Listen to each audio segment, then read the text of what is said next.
qual é a principal transformação que a gente está prestes a ver com a transição planetária? Ok, perfeito. Eu acho que a gente pode falar sobre a questão da transição planetária de vários aspectos, né? Tanto do aspecto geofísico do corpo do próprio planeta, quanto o processo de transformação da própria consciência, né? Se a gente for ver, por exemplo, do ponto de vista geofísico, a transição planetária está relacionada com a inversão dos polos. Essa inversão dos polos não é uma questão de natureza metafísica, ela é uma questão física. Se você for a qualquer instituto de geociências, perguntar para qualquer geocientista, qualquer especialista estudioso da Terra como corpo planetário, ele vai dizer que a Terra já mudou de polo norte para polo sul 76 vezes nos últimos 3 milhões de anos. Ou seja, não é a primeira vez que a Terra, como organismo físico, ela vai ter essa reversão de polo. Ou seja, agora nós estamos passando por um processo que é um processo de convergência, não só de uma mudança de consciência, que é objetivo e objeto daquilo que a gente vai falar hoje, mas também como uma mudança geofísica do próprio planeta. Ou seja, o polo sul com o polo norte está colapsando até que esta inversão vai acontecer. Quando que vai acontecer? Nós não sabemos, mas ela já está colapsando. Está em curso. Está em curso. Isto é um fato que do ponto de vista técnico, qualquer geofísico sabe disso. Se você for ver em qualquer site de geofísica, vai falar sobre isso. Mas quando a gente fala do ponto de vista de consciência, essa transição planetária, ela acompanha também a consciência de quem mora na Terra. Porque uma coisa interessante é o seguinte, essa mudança geofísica, ela está muito relacionada com os níveis de consciência, uma vez que, no passado longínquo, os templos de iniciação eram construídos em cima de lugares chamados lugares de vetor zero. O que é um lugar de vetor zero? É o lugar onde a bússola não aponta para o norte e sul. Existem lugares na Terra onde o fluxo magnético é colapsado. Caramba. Ela fica meio perdida. Ela fica perdida. Ou seja, a intensidade do campo magnético é tão baixa que a bússola não consegue se orientar. Nestes lugares antigos faziam-se os templos de iniciação. Porque nestes templos de iniciação era provado se o indivíduo era bom mesmo.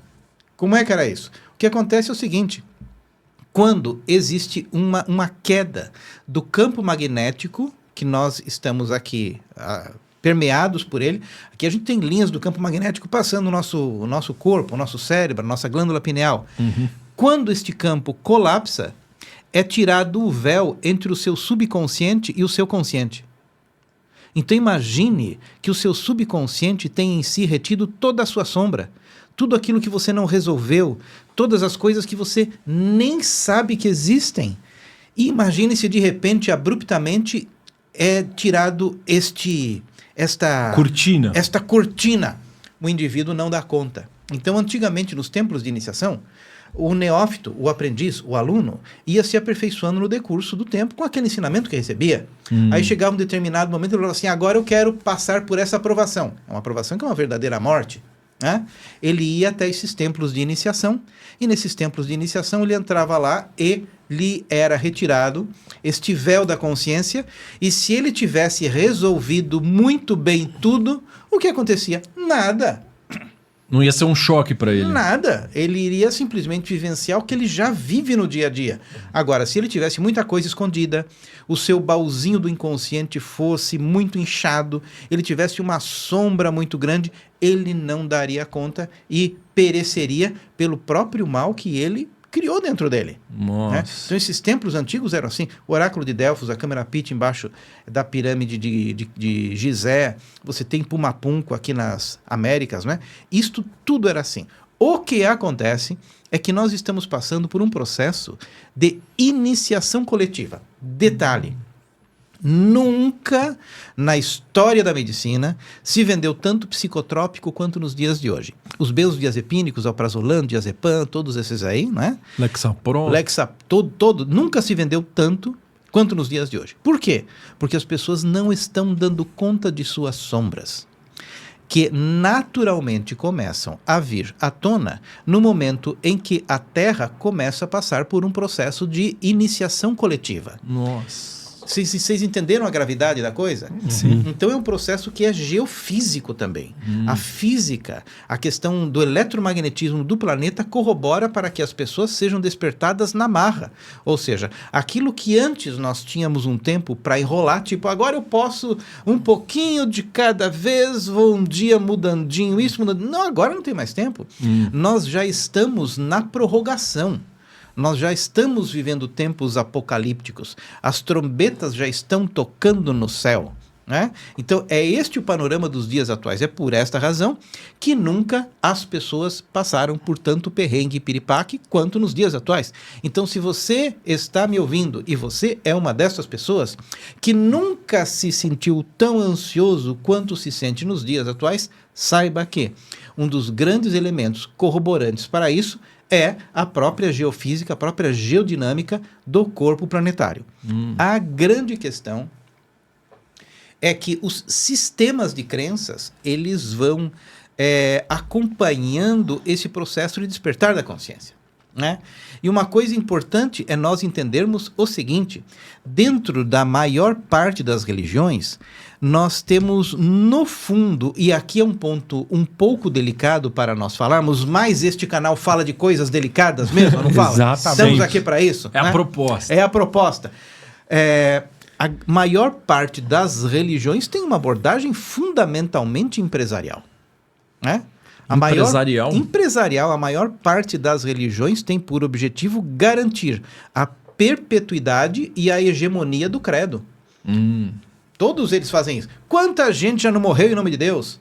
Quantos sistemas religiosos já não levantaram a espada para fazer uma guerra santa? Um jihad, por exemplo, né? Virou um fanatismo. Um fanatismo que é controlado pela própria religião. Porque a religião, como toda empresa, busca a perpetuidade de seus negócios e também busca a hegemonia. Ou seja, quanto mais eu espalhar e garantir que ela não se degringole com o tempo, mais vai ser eficiente a minha doutrina. Então, a religião não foi feita para salvar ninguém.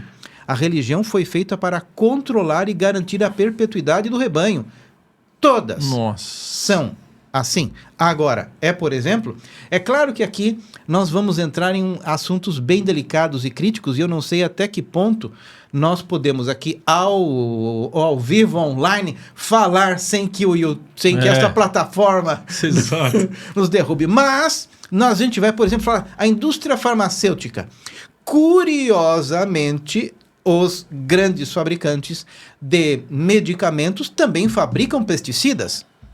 Porque como que a indústria farmacêutica vai garantir a perpetuidade de seu negócio, permitindo com que as pessoas continuem doentes? E como que ela vai garantir a perpetuidade da doença humana? Fabricando elementos químicos agrícolas para garantir um ciclo para a própria empresa. Não é mesmo?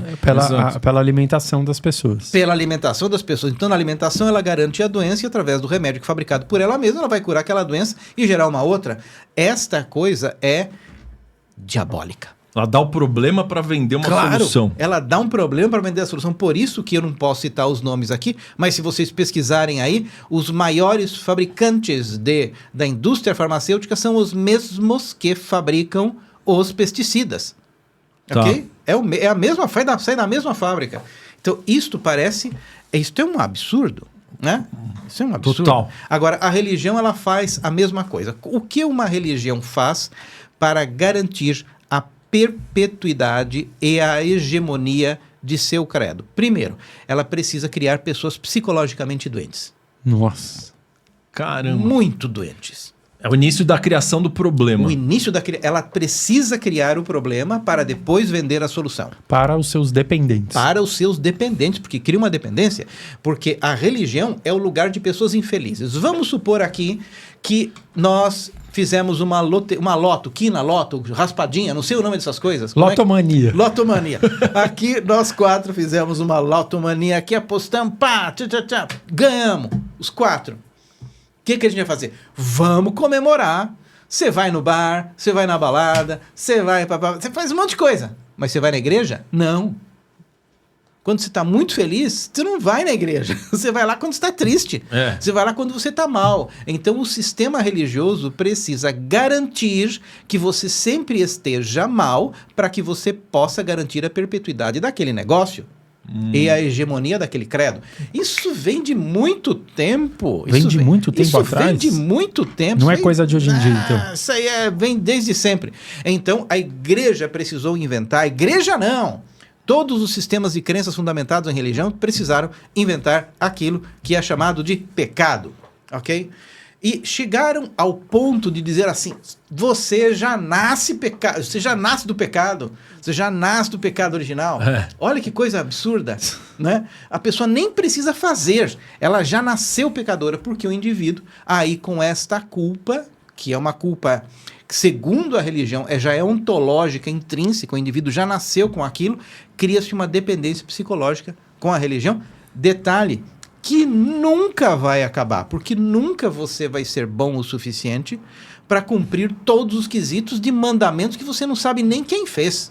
É quase que aquele trabalho forçado, né? É um trabalho forçado, é um trabalho... Então... Já está com dívidas. Só que com isso você vai garantir a infelicidade das pessoas. E garantida a infelicidade das pessoas, você garantiu que aquele seu negócio vai durar muito. Nossa... Porque só você tem a solução. Só eu tenho a solução.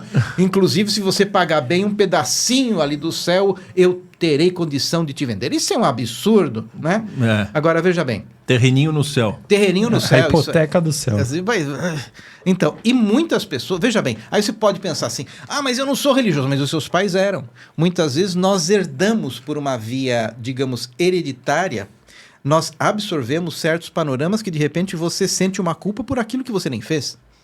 Nós sentimos culpas de diversas maneiras e psicologicamente falando, quando nós nos sentimos culpados por algo, nós criamos um mecanismo automatizado de sofrimento para expiação daquela culpa. Isso faz parte da psique humana. Nossa, você consegue repetir essa parte? A parte da expiação da culpa. Difícil. Eu consegui repetir 2 vezes a mesma coisa. Mas quando existe alguma culpa, mesmo que inconsciente, automaticamente a psique cria uma autopunição para expiação daquela culpa que você nem sabe de onde veio. Então, essa é uma das raízes fundamentais do sofrimento humano. E a expiação, o sentido dela seria... É um boicote psicológico de não ser merecedor o suficiente, porque no fundo existe um pecado que eu fiz. Nossa Senhora. Por mais que eu não saiba qual é o significado de expiação. Sim, claro. Por mais que eu não saiba qual é esse pecado. Às vezes nem fui eu que fiz. Não, é subconsciente. Sim, é uma questão hereditária. Já vem. Registros acásticos. Isso já vem de longe. E aí então, de repente, você fala assim, não, mas eu não sou assim, mas seu pai era, seu avô era. Todo mundo nasceu com crenças profundas de que existe um pecado, de que eu já nasci pecador. Sim. E detalhe... A própria humanidade. A própria humanidade. Aí o que a religião pensou assim, vamos ser mais cruéis ainda. Vamos colocar a força mais poderosa que o ser humano possui dentro da caixinha dos pecados e colocou a sexualidade. Sabendo que este seria um impulso irresistível, uma vez que dele depende a raça humana toda, a perpetuação da raça humana depende, vamos colocar a sexualidade como um grande pecado, porque aí a gente vai criar a garantia de que sempre esse cara vai estar voltando aqui. Caramba! Esse cara sempre vai estar rezando, esse cara sempre vai estar orando, esse cara sempre vai estar doando dinheiro pra gente aqui, porque ele não saberá o que fazer com aquela culpa. Mas por que a sexualidade é a força mais poderosa do homem? A sexualidade é a força mais poderosa do homem porque o Criador assim o fez, porque senão a raça não se desenvolveria. Né? Verdade. A gente não se...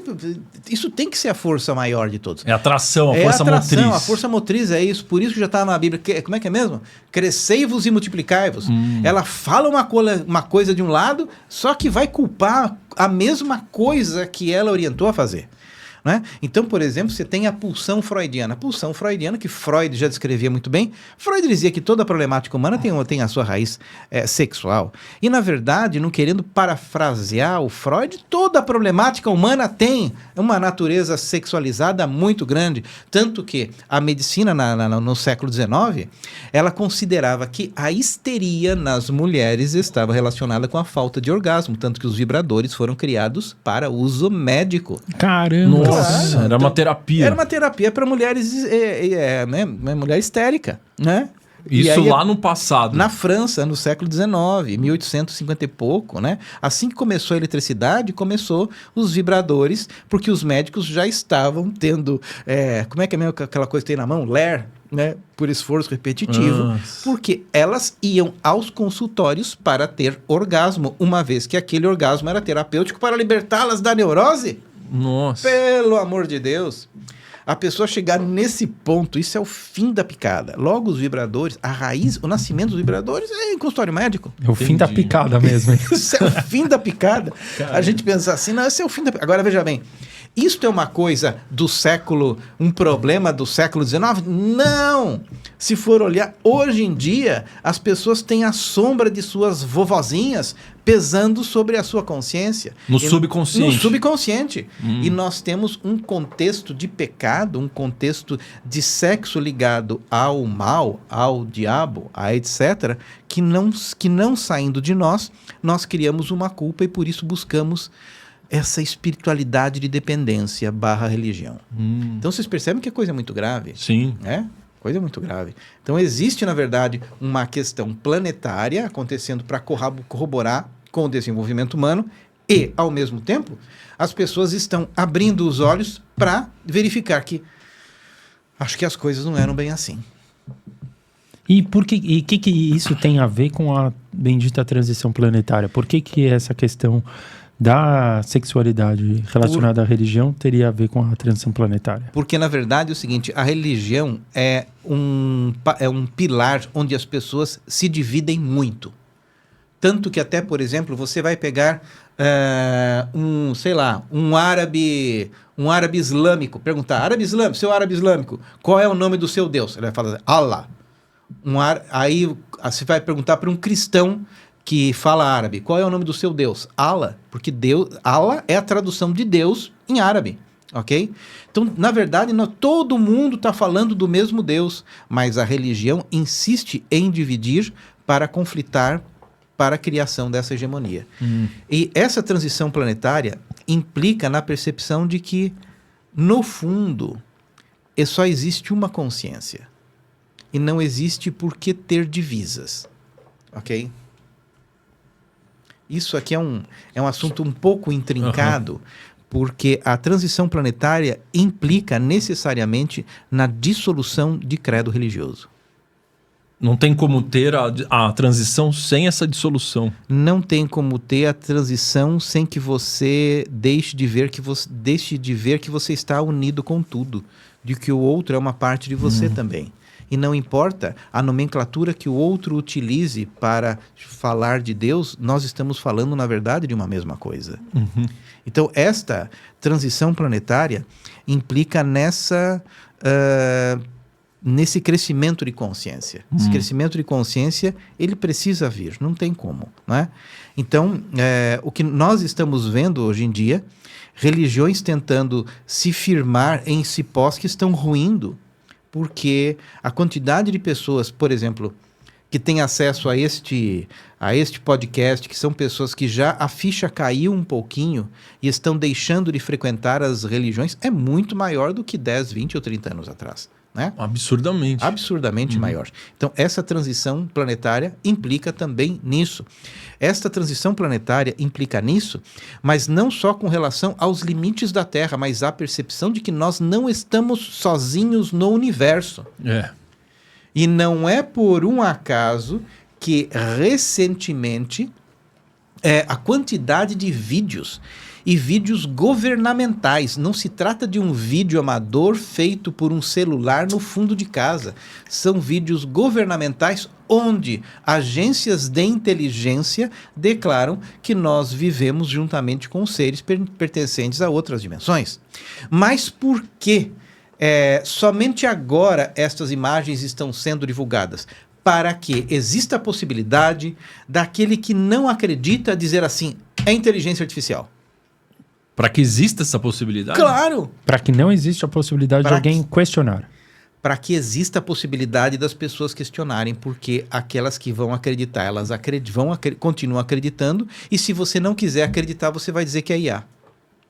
Mas por que eles querem isso? Que Porque as pessoas continuem questionando? Sempre houve a necessidade da separação do joio e do trigo. Ah... Duas pessoas absolutamente incompatíveis em consciência, elas não conseguem estar, muitas vezes, nem no mesmo ambiente. E é por isso que, no ano 2000, lançou-se aquele livro chamado A Profecia Celestina. Como é que é o autor daquele livro que fez uma sucessão? James Hetfield. Não, James Hetfield é o vocalista do Metallica. Como é o nome do livro, mestre? Profecia Celestina. Ele vai ver aqui. Não é o vocalista do Metallica, é outro. Mas neste livro, ele falava que grupos de pessoas iriam subir tanto a sua vibração que não conseguiriam mais nem ser enxergadas por aqueles que não acompanhassem isso. Então nós estamos falando de um processo de transição de consciência. Você achou aí, né? É, o James Redfield, isso Redfield. mesmo. É o mesmo nome. De 93. É isso aí. Então, este livro, eu acho que quem não leu esse livro, que leia, porque é um livro muito digestivo, mas que fala sobre exatamente essa tomada de consciência. Nessa tomada de consciência, nós vamos ter também o discernimento da diferença entre familiar e parente. Porque todo mundo é parente, mas nem todo mundo é família. Porque o que é, na verdade, uma família? É aquela pessoa que você tem familiaridade. Nossa, muito bom, hein? Então a gente vai ter uma separação do joio e do trigo. Vai ter uma Tudo separação. isso faz realmente parte do processo. Isso faz parte do plano. É uma separação do joio e do trigo mesmo. É uma separação vibratória e eu até acredito que talvez em um futuro não muito distante, e a nossa própria geração irá ver, uma separação física. Nossa. Tipo, como seria isso? Você já ouviu falar no tal do arrebatamento? Olha, o da Bíblia, eu certo? não sou evangélico, quem fica falando de arrebatamento são grupos evangélicos, mas eu acredito que existe uma possibilidade das pessoas terem uma consciência tão diferentes umas das outras que elas até não vão conseguir mais enxergar-se. Nossa. Então, mas como que vai ficar para essas pessoas que, tipo, estão num ambiente familiar e que a família não é família, ela é parente? Como a pessoa vai conseguir lidar com essa... Pergunta, meu amigo, como a pessoa vai conseguir lidar com isso? Só existe uma maneira: compaixão. A compaixão é aquela característica de você olhar e respeitar o nível daquela pessoa. Aquela pessoa optou por estar naquele nível e tudo bem, eu respeito você onde você está. Uhum. Só que se a mudança nossa for muito verdadeira e muito legítima, vai ser completamente incompatível estas pessoas conseguir coabitar dentro do mesmo espaço. Entendi. Porque as pessoas que evoluírem, elas vão estar num nível mental e energético que elas vão conseguir entender que o outro não evoluiu e aquilo não vai ser um problema. Sim, e que aquilo ali é natural, porque as pessoas, cada pessoa tem o seu ritmo. E ninguém é obrigado a andar no ritmo da outra pessoa. E aí, por exemplo, nós vamos entrar no questionamento sobre o casamento, não é? Nossa! Aí é fogo demais. Daí que entra a questão sexual também. Né? Aí que entra a questão sexual e aí a gente vai, mexer num grande vespeiro. Mas este é o lugar de mexer nos vesperos. Porque o negócio é o casamento. Assim, que casamento devia ser que nem tem nos países, acho que no Chile, você casa com a data de validade vai valer por quanto aquele casamento? Sério mesmo? Sim, aí depois você renova. Se estiver indo bem, você renova. Como se fosse um contrato. É tipo um contrato, você faz uma renovação do casamento. Porque o problema não é o casar, o problema é se separar. Né? Muitas vezes já não tem compatibilidade nenhuma entre aquelas pessoas e elas se mantêm unidas simplesmente porque a descontratação é muito custosa do ponto de vista psicológico. Né?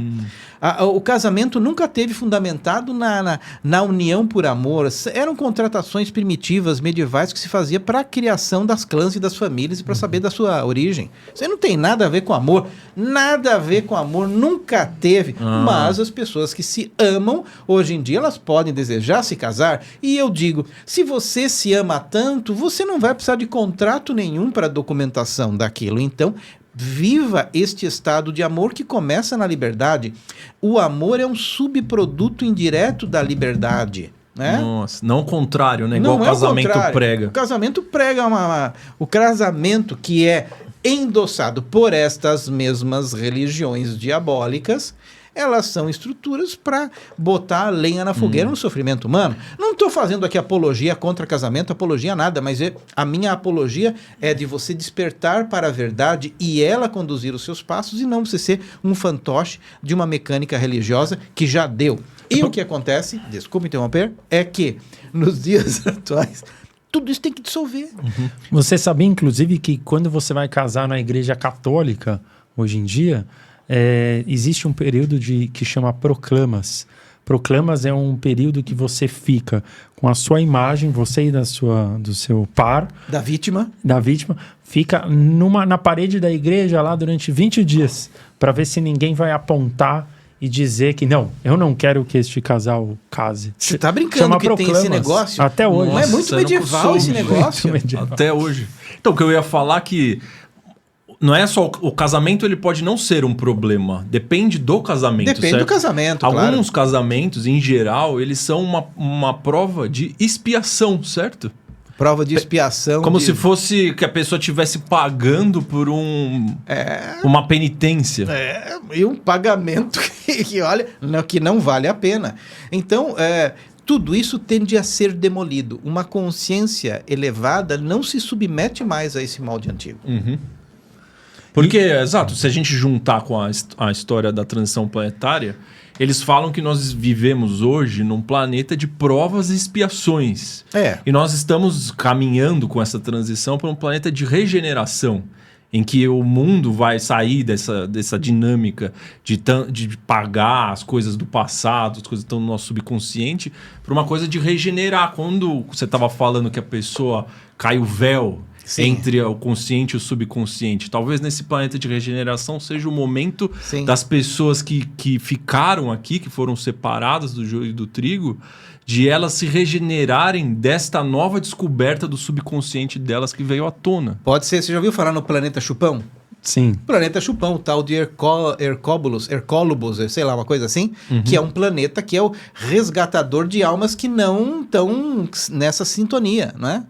Então, eu acredito que exista essa possibilidade aqui, se a gente for entrar naqueles assuntos dos antigos sumérios, o planeta Nibiru, essas coisas todas, o 12º planeta, essas coisas existem mesmo, que seria um planeta que, ao passar pela órbita da Terra, faria essa divisão do joio e do trigo. Porque, na verdade, os antigos diziam que nós passamos por diversos períodos de tempo.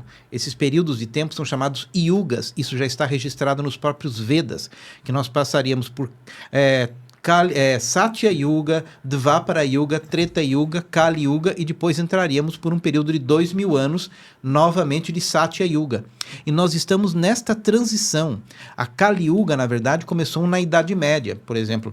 Tem gente que diz assim, nós estamos na Kali Yuga. Não é bem assim, porque a Kali Yuga foi um período de ignorância completa. Imagina, por exemplo, eu sempre assisto documentários assim, mostrando a higiene, a alimentação, os costumes da Idade Média na Europa.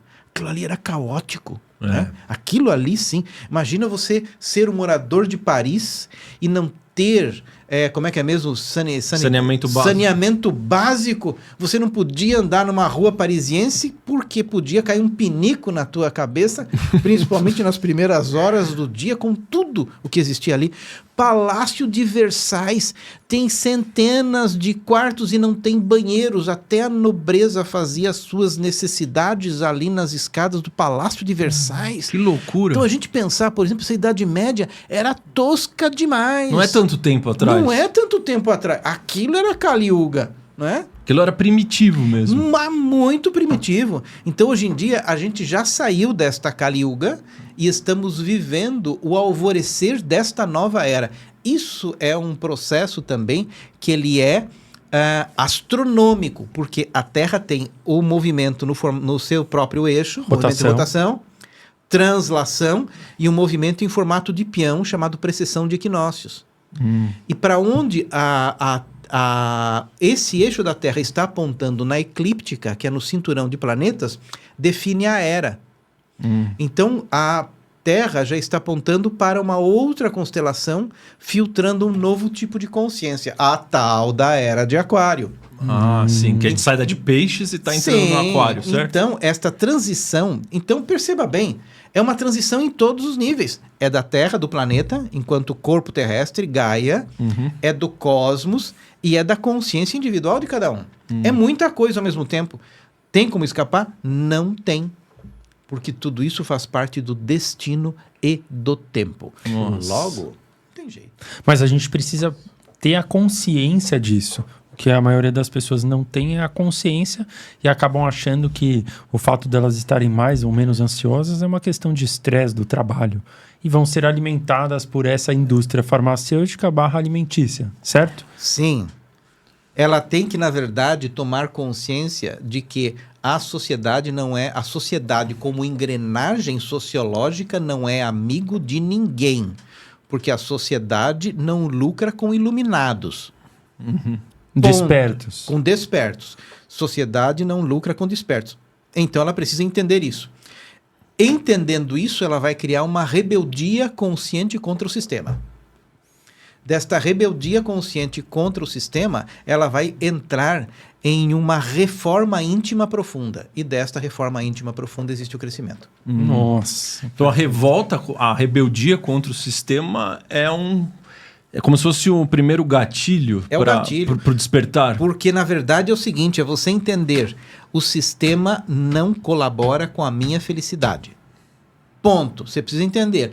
É degrau por degrau. Aquele modelo de sucesso que é visto como o carro caro na garagem, a mulher troféu, não sei quanto de grana por mês. Isto é absolutamente falso. Vocês sabem que fizeram pesquisas a essas indústrias automobilísticas e ligadas à psicologia. Quanto tempo, vamos supor que hoje em dia você vá na concessionária e compre um carro dos seus sonhos, tipo uma Maserati. Quanto tempo você acha que você fica satisfeito, eufórico e a sua dopamina, o seu sistema dopaminérgico, a serotonina vai estar bombando dentro do seu corpo? Nossa. Quanto tempo? Quanto tempo? Me diga. 6 meses. Não, acho que uns dias. 3 meses. 3 meses. 3 meses. 3 meses é o tempo para você enjoar de qualquer coisa. Caramba, nem... Eu achei que era mais rápido. 3 meses. Agora imagina só a grana que você vai pagar naquele negócio. Você botou na garagem. Não, imagina o IPVA. O IPVA A daquilo, depreciação. A depreciação é o pior negócio de comprar carro, ok? Em 3 meses você vai entrar naquele carro com a mesma satisfação que você um dia entrou no seu Ford Fiesta. Exato. E aí? No seu Fiat Uno. Nossa. Você que teve um Fiat Uno. É a mesma satisfação. E aí você fica achando que você tem que pegar um carro melhor. O melhor. Você fala assim, não é Maserati, Aston Martin. É mais exclusivo. Aí não é Aston Martin, agora é Ferrari. James Bond usava Aston Martin. Isso não tem fim, isso leva qualquer pessoa à loucura, não é? Um dia essa ficha precisa cair e ela precisa saber assim, a felicidade depende só do meu estado interno. Nossa. Nada terá o poder de trazer a felicidade para mim. Nossa. Isso é uma grande evolução. É uma grande evolução porque é uma rasteira danada. Sabe? Eu costumo dizer que tem 2 tipos de depressão. A depressão de pobre e a depressão de rico. A depressão de pobre é assim. O pobre, quando está deprimido, ele pensa assim, mas ainda vou conseguir um aumento de salário, mas ainda eu vou, sei lá, vou comprar um outro carrinho. Ele tem uma esperança. Ele tem uma esperança. Mas ainda eu vou trocar o telhado da minha casa. E quando você já tem tudo isso? Acontece o que aconteceu com o Jim Carrey. Jim Carrey? Sim. Ele fala isso. Sim. Pô, eu desejo que todo mundo consiga todos os sonhos para vocês descobrirem que não é esse o caminho. Não. E, pois é. Porque ele conseguiu todos os sonhos, Tudo. virou um artista ele de Hollywood. Ele foi um dos caras mais bem pagos de Hollywood. E o cara, hoje em dia, caiu na real. Né? Então, isto cair na real te traz também uma grande responsabilidade. Porque o que é esta grande responsabilidade? Ninguém é responsável pela minha felicidade. Só sou eu comigo mesmo. E aí você precisa olhar para você com muita sinceridade, com muita honestidade e fazer a seguinte pergunta: por que eu sou infeliz? E aí você vai ter que encontrar a resposta dentro de você mesmo. E religião não fornece ferramentas para essa autoinvestigação profunda. Não fornece. Não fornece. Não fornece. Porque é difícil de responder essa pergunta. Mesmo que você se faça, Pelo não é tão amor de simples, Deus, né? Não é nada simples. Imagina você falar assim, quem é o meu eu profundo? O que eu faria apaixonadamente na minha vida, mesmo que eu não fosse remunerado por isso? A pessoa tem que pensar assim. Quer descobrir o amor da sua vida? O amor da sua vida não de pessoa. O amor da sua... Amor, de você ter amor nas coisas. O que eu faria todos os dias da minha vida? Eu não precisaria ganhar nada por isso. Isso brota naturalmente de mim. Eu seria apresentador do Lim Podcast. Você está no lugar certo, Sim, então. Sim, graças a Deus. Mas não, entendi a sua pessoa pergunta. está no lugar certo. Então, se a resposta for eu estaria fazendo a mesma coisa que eu estou fazendo agora, ela está no lugar certo. Aí te perguntarem, e você continuaria casado com essa pessoa? Se a resposta no seu íntimo profundo, sim, eu gostaria de acordar todos os dias da minha vida do lado dessa pessoa. Tenha certeza que aquele amor é verdadeiro. Né? Caramba. Isso é profundo, mas isso é verdadeiro.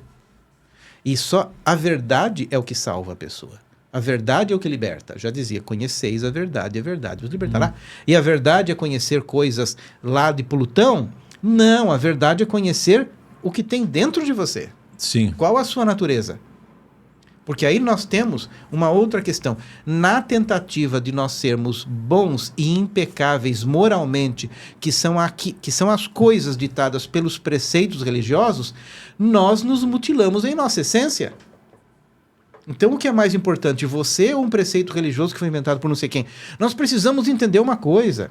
Nós não fomos criados à imagem e semelhança de Deus. Nós criamos Deus à nossa imagem e semelhança. É o contrário. Deus é uma criação humana. Quem escreveu as religiões todas? Um homem. E o homem criou um Deus de acordo com a concepção que ele tinha, de acordo com os seus valores. Seus interesses. Os seus interesses. Se aquele homem fosse muito bondoso para com ele mesmo, ele criaria um Deus bondoso. Se ele tivesse muita culpa, ele criaria um Deus déspota e castigador. Nós precisamos entender que esse é o fundamento. Esse é o fundamento básico da vida. É a compreensão nua, clara e profunda de que muitas vezes nós estivemos acreditando em um fantoche depenado e que este fantoche cada vez ficará mais depenado nessa plantação das nossas ilusões, que são as religiões, Caramba. que são essas coisas todas. Isso é ilusório. Sim. Quantas vezes eu confessei na minha vida? Meu pai era padre, eu tinha 2 tios padres, andava me confessando. Eu tinha que inventar pecado, porque eu não tinha pecado, era criança, né? Mas inventava. Né? Quem definiu o que é pecado e o que não é? Quem definiu? É arbitrário. As religiões são fundamentalmente arbitrárias para tentar conter um povo dentro de uma situação de espaço-tempo, em um determinado período da Terra, mas se perpetuou demais. O que é uma religião? É um grande marketing aplicado a alguém que se destacou em alguma coisa.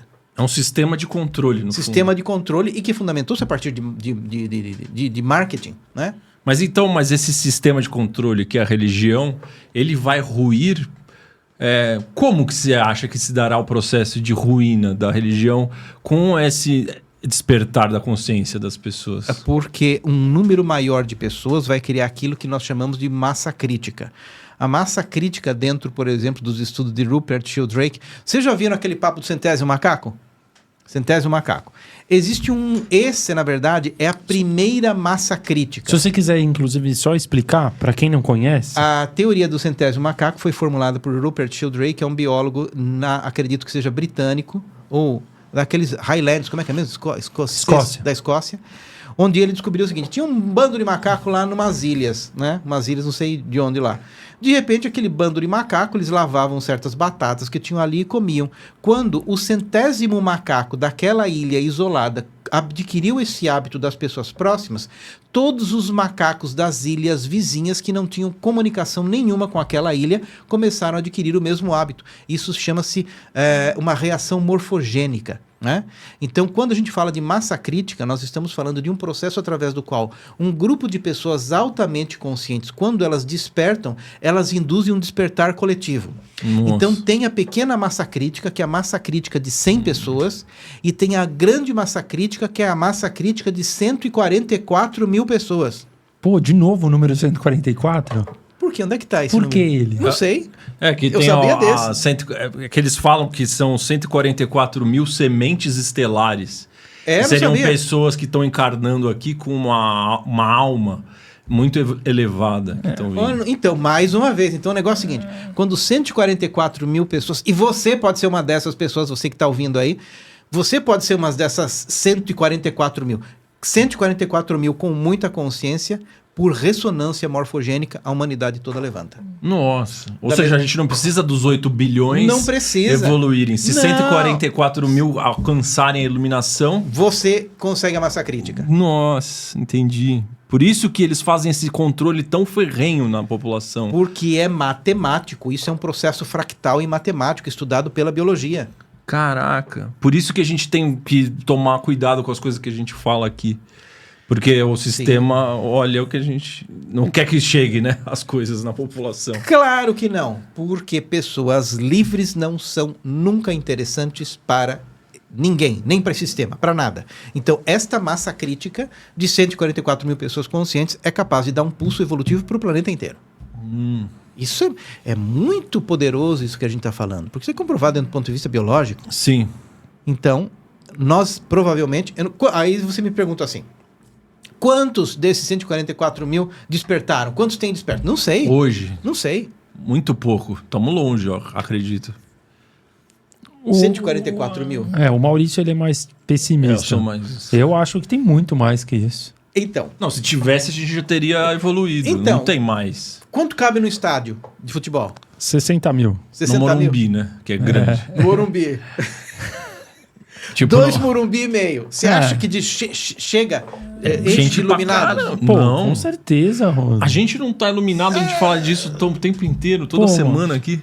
Só aqui no Lean tem 400 mil inscritos, pô, se... Eu sei, mas iluminação é uma coisa... Eu acho que, bem difícil. Eu vou torcer pro teu time. O que é ser iluminado? Essa é uma boa pergunta. Boa pergunta. Eu não me considero um iluminado, não, mas eu me considero no caminho do despertar. Exato, é diferente. Não, isso é bonito, é politicamente bonito falar uma coisa isso. Você tá no caminho todos nós estamos, acredito, porque a gente tem o interesse, o propósito. Tem gente que nem tá procurando isso. Sim, mas você é um dos 144 mil? Não. Com certeza eu também, eu não acho, eu não tenho essa visão de mim que tô iluminado. Não tô iluminado, sei meia dúzia de coisas aqui, gosto de falar. Mas o que é? O que seria estar iluminado para chegar nesses 144 mil? Então, eu acho o seguinte: o estado de iluminação é você estar em paz e não procurar mais nada. Porque a pessoa fala assim: eu sou um buscador. Eu tenho vontade de falar assim: você vai ser para sempre a tua profissão, você é um buscador profissional. Existe o encontrador, se torna um encontrador. O buscador sempre vai estar buscando e nunca vai estar suficiente. Então busque até um determinado ponto, mas chega um determinado ponto que você tem que fechar os olhos e falar assim: já tá bom. Cansei. Desisti de ficar buscando e cansei. Nesse momento que você senta, você percebe: eu sempre tive tudo o que eu busquei do lado de fora. Este momento é um momento de iluminação. onde não existe mais a busca, porque existe o reconhecimento de que ele já tinha tudo. Sim. E quem já tem tudo entra no nível da gratidão profunda. Que conversa muito com... Quando eu penso no Iluminados, né? A gente pensa nesses grandes avatares. Mas um que eu li o livro recente, que é uma pessoa que vive conosco atualmente, é o Eckhart Tolle, do Poder do Agora. Sim. E no começo do livro, ele fala como foi o processo de despertar dele, e ele via que dentro dele existiam 2 pessoas. E eu sinto isso dentro de mim. Eu tenho 2 Maurícios, um que é bom e outro que é ruim. Agora tá o coque. E ele não aguentava essa... a gente consegue aguentar essa coisa. Ele chegou num ponto que aquilo ficou tão grande que ele teve, sei lá, um espasmo e eles se uniram. Então saiu dessa dualidade e ele encontrou o poder do agora. Ele realmente conseguia se sentir bem em qualquer situação. Não... Detalhe, o Eckhart Tolle é iluminado mesmo. Uhum. Outro detalhe, ele se iluminou num banco de praça, meio mendigão, né? É, exato. Então você não precisa de nada. Só precisa de você. E essa percepção é difícil, porque é muito duro. Vamos ser bem realistas. É muito duro nessa densidade que a gente vive. A gente tem muitos egos para serem polidos, ajustados, muitos desejos que a gente acha que através daquilo a gente vai conquistar e conseguir alguma coisa. Quebrar estas ilusões não é fácil. Agora, detalhe é o seguinte. Como que você quebra uma ilusão? Você encarando-a de frente. E encarar de frente é entrar dentro da caverna de Platão, confrontar os seus medos. Porque na mesma caverna estão os seus tesouros. E este é um processo absolutamente individual. Não é fácil. Isto é absolutamente... É meio sofrido a questão. Mas não existe um outro caminho. É. E essa é uma questão que... Quem é assim? Perguntar para mim, se eu já conheci pessoas iluminadas? Talvez eu já passei por muitas e não reconheci.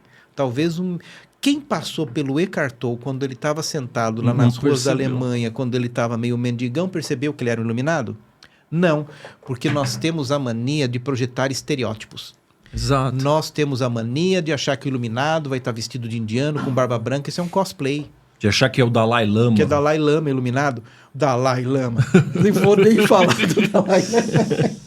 Né? Então, porque muitas vezes, se você evoluir muito, você vai perceber, puxa vida, o açougueiro que estava vendendo para mim a picanha, o cara é iluminadão. Isso. Porque ele não tem nenhum estereótipo, mas ele é profundamente ele. E quando você é profundamente você, nasce uma paz profunda. Nossa. E se a gente for olhar lá pro tema que você falou da sexualidade, quanto ela pode ser importante nesse processo de despertar? Então. Porque eu acredito que, dado tudo que a gente criou, né, a base da nossa conversa aqui, que foi tudo isso que a galera e nós pegamos, mas... Se a gente for entrar agora no buraco da minhoca ali, como que faz? Então, vamos falar de buracos? Você falou de sexualidade.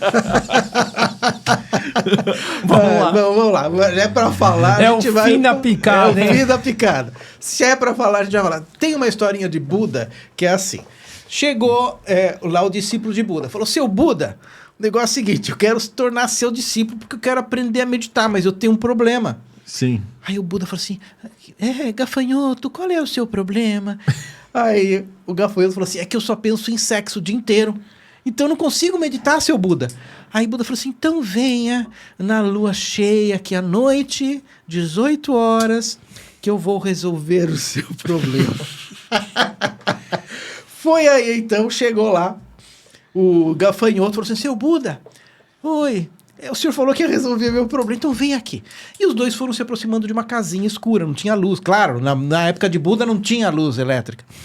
Nisso, os dois entraram naquela casinha escura, não tinha nenhuma vela acesa e, pela escuridão ainda, pelo reflexo da lua, aquele gafanhoto falou assim, puxa vida, eu acho que eu tenho uma mulher ali. E foi se aproximando, era uma mulher nua, sentada numa poltrona, de pernas abertas. E então Buda, quando viu a curiosidade do gafanhoto, pegou a cabeça do discípulo e, crau, enfiou entre as pernas da mulher e falou assim, não saia daí até eu vim te pegar.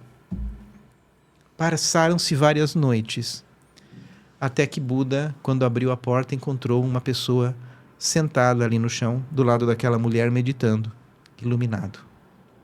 E falou assim: agora você pode ser o meu discípulo. Essa história é conhecida como a vagina de Buda. Sério? Sério. Caramba, que história nunca tinha ouvido falar. Nunca tinha ouvido. E essa história chamada a vagina de Buda implica em você usar a sua experiência material como ponte para a sua evolução. Pode explicar mais? Em que sentido? Porque a maior parte das pessoas... O que aconteceu na verdade? Ele ficou lá durante dias? Ele deve ter ficado lá durante dias, deve ter pego a mulher de todos os jeitos, mas percebeu o seguinte... Aquilo não era o suficiente. Aquilo, enquanto era uma ilusão da cabeça dele, tinha uma proporção muito maior do que a realidade.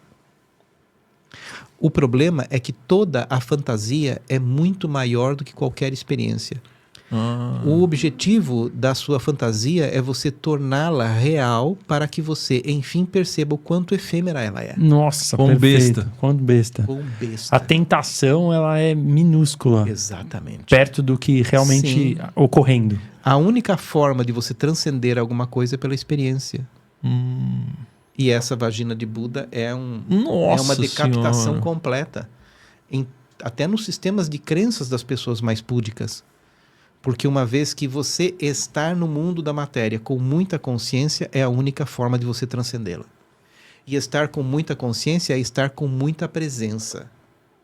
Isso implica na questão de que não existe nada ruim, nem nada bom, nem nada pecado, nem nada virtuoso. É a sua consciência que transforma aquilo. Essa história, para a pessoa que entendeu direito, é uma paulada muito grande. Não, total. É igual a história da Maserati também. É igual a história da Maserati. Quero ter uma Maserati. Quando você torna aquilo real, você percebe que, na verdade, era efêmero. Era efêmero. E enquanto você não tem a oportunidade de se aproximar do seu objeto de desejo, você vai manter aquilo dentro do seu campo das ilusões. E se um dia você morre com aquele corpo de desejo muito grande, você se transforma em um obsessor de alguém tentando ter aquilo que você não realizou. Ô, louco, sério? Entendeu? Mas Ou seja, então, aqui nessa encarnação, nós devemos tentar alcançar esses desejos para saná-los? Ou pensar um pouquinho adiante e entender que a gente não precisa saná-los para reconhecer os nossos desejos. Certo? Vou contar um caos para você. Porque você disse que a gente tem que passar pela experiência para ela parar de ter a força da fantasia dentro da nossa cabeça. Você precisa se aproximar o máximo possível da experiência ilusória que é mantida dentro da sua psique. Porque uma parte de você não vai te dar sossego enquanto você não passar em um determinado nível por aquilo.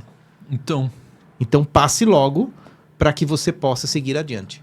Isso significa utilizar a sua experiência terrestre como alavanca para a sua transcendência. Não necessariamente você precisa comprar uma Maserati, porque talvez a maior parte das pessoas que eu conheço nunca vai ter uma Maserati. Mas um dia, conheça um amigo que ele tem, sei lá, uma BMW, um M3 aí, com motor, a WG, a MG lá. Entra aí nesse carro. Aluga um carro. Aluga um carro. Aluga, é uma boa. Vai na montadora e aluga um carro. Fica por um mês. Fica por um mês. Você vai ver que você vai ter a mesma desgosto, a mesma depressão, os mesmos problemas. Eles não mudam. Então, mas aí a gente está falando de uma coisa material. E o caso da pessoa da sexualidade que está focado no sexo? E não é material? Material do mesmo jeito. É material do mesmo jeito. Então, qual é o objetivo da experiência humana? Ter experiência. Enquanto você não tem as experiências com muita consciência, sem fuga nenhuma, aquilo se transforma em algum monstro psicológico que vai te obsedar. Você vai se obsedar a vida toda. Nossa. Este que é o problema. Então, uma parte de você corre para um lado e outra parte corre para o outro lado. A pessoa vai estar constantemente dividida. E aí, entendi. A gente nunca pode transcender aquilo que a gente nunca experienciou. Uma pessoa que sempre comeu torresmo e aquele ovo azul, se você for nesses bares de Pirituba, lá na Vila Bracilândia, você vai entrar naqueles bares, vai ter aqueles ovos coloridos. Vocês já foram? Não. O que tem lá? De aperitivo? De aperitivo. Tem um ovo cozido há não sei quanto tempo com anilina e torresmo e cachaça. Como um cara que, por exemplo, que só come aquele ovo e o torresmo e a cachaça, pode falar assim, não, eu já transcendi os prazeres da comida. Cara, você nunca comeu num restaurante bom. Você só pode transcender aquilo que você experienciou. Tem gente que fala assim, eu transcendi os bens materiais. Cara, você sempre foi pobre. Como você pode transcender se você sempre foi pobre? Você não pode ter transcendido uma experiência que você nunca teve. Nossa. Você não pode renunciar àquilo que você nunca teve. E tem muita gente que fala assim, eu transcendi ao sexo. Cara, você sempre foi broxado. Você precisa ter tido muita potência sexual para você poder renunciar ou fazer um bom uso dela. Isto implica em você parar de julgar-se. Porque muitas vezes nós temos um pé no freio com relação à nossa própria essência e percepção. O nosso problema é uma psique toda bagunçada. E essa bagunça psíquica vem do quê? Do depósito de lixo religioso que a gente tem no nosso processo de formação que gera cultural. culpa. Gera culpa. E você tem o certo e errado, e exemplos de virtuosidade. Você tem uma tal de madre, que eu não posso falar aqui também, porque eu é crítico, né? Você tem uma tal de madre na Índia, que é tal de muito virtuosa. Essa madre, antes de morrer, uma madre mais virtuosa que tem da Índia, que morava em Calcutá, mas não vou falar o nome dela. E aí o negócio é o seguinte, descobriram o diário da madre. A mulher vivia numa depressão gigante. Ok?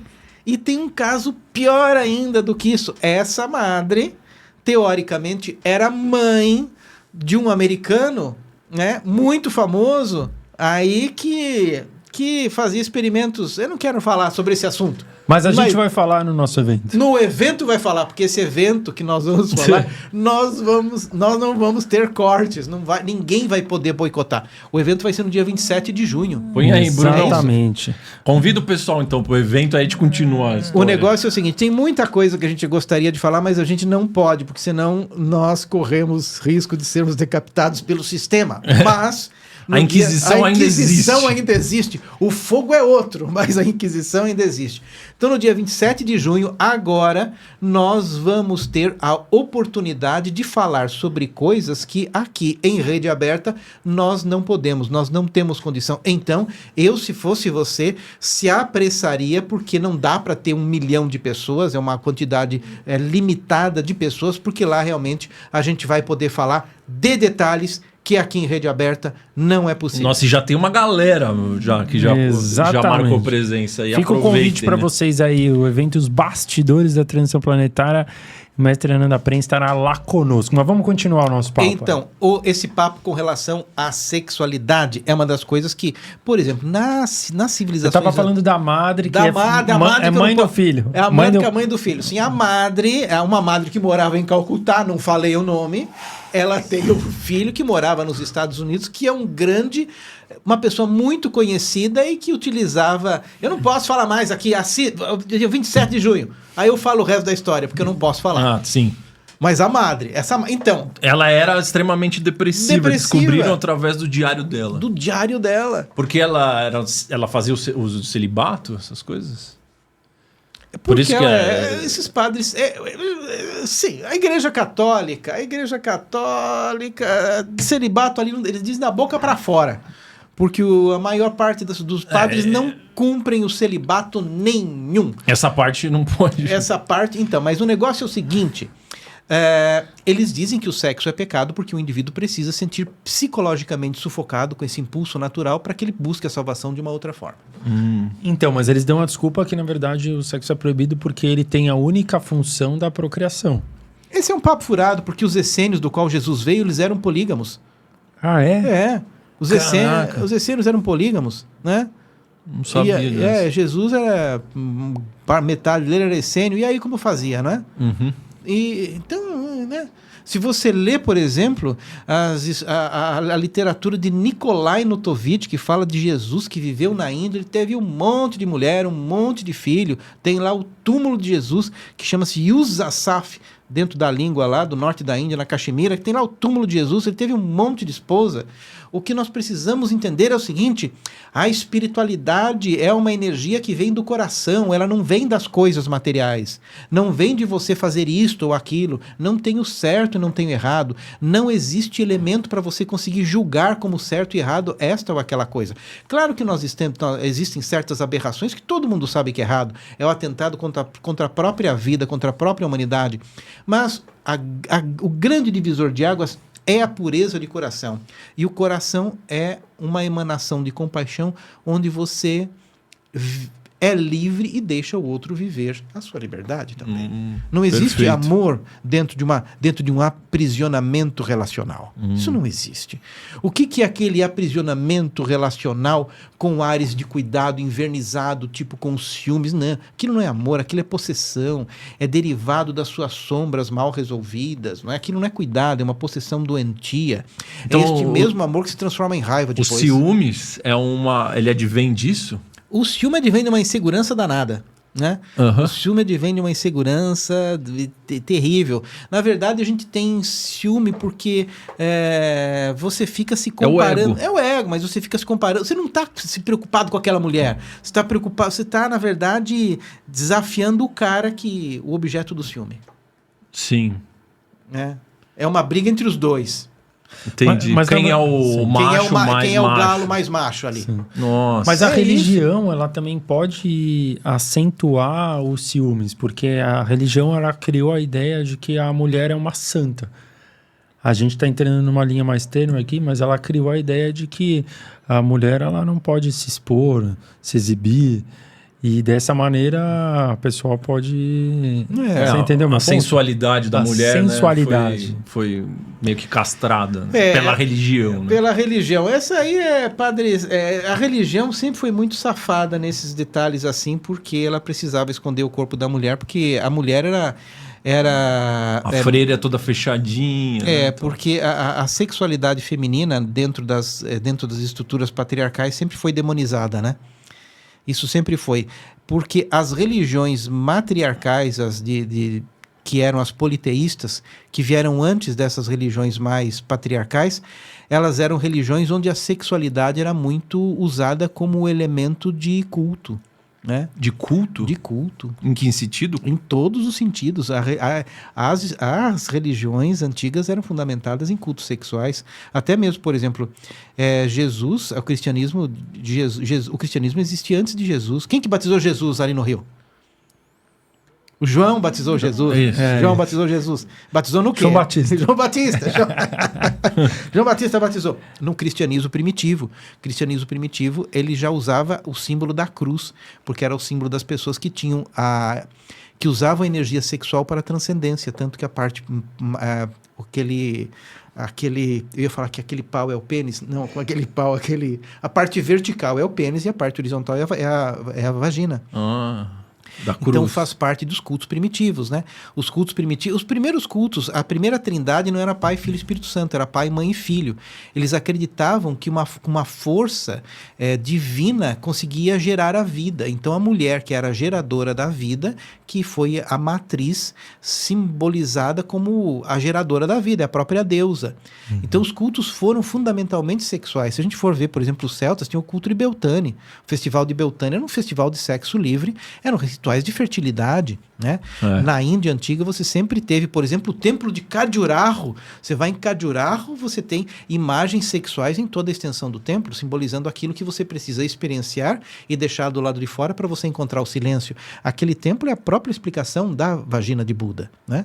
Então nós temos os cultos sexuais em toda a ancestralidade, e as religiões patriarcais, só que essas religiões naturais, essas matriciais, elas não eram, digamos assim, feitas em templos, elas eram muito feitas ao ar livre, à natureza. A instalação de uma estrutura patriarcal precisou que houvesse a criação dessa doença psíquica, sabe? É claro que aqui eu não estou falando numa libertação oba-oba, mas eu estou dizendo que existe um meio termo, e esse meio termo é a consciência.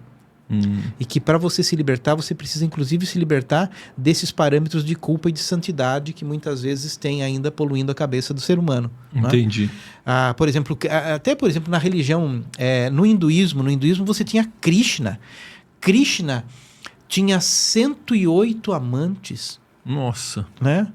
E você tinha a amante principal, que era Radharani. Mas Radharani era a esposa de Krishna? Não, era Rukmini. Krishna se casou com Rukmini, mas a amante principal era Radharani, porque sabia-se que aquilo que faz parte de uma atração transcendental e espiritual nunca vai conseguir se encaixar dentro de um formato social. Nossa. Mas olha que incrível, né? Porque essa informação de que Krishna tinha 108 mulheres, ela é passada pelo hinduísmo? Sim, as 108 gopis, que eram 108 pastoras. Então, porque o Krishna é o Jesus da religião hindu, né? Sim. Então, a própria... Olha como é diferente. A nossa religião, ela coloca Jesus como um santo que não teve ninguém. Sim, mas nossa não, né? Do Ocidente. A religião do Ocidente, o que eu quis dizer. Então, por exemplo, é que a nossa questão... Lá é mais sincero, talvez. Não sei se o termo é sincero, mas o grande problema é que quando a gente fala em pureza, a gente exclui a sexualidade. Por que a sexualidade... Quem que diz que a sexualidade é impura? Por exemplo, vamos mudar de assunto e continuar no mesmo.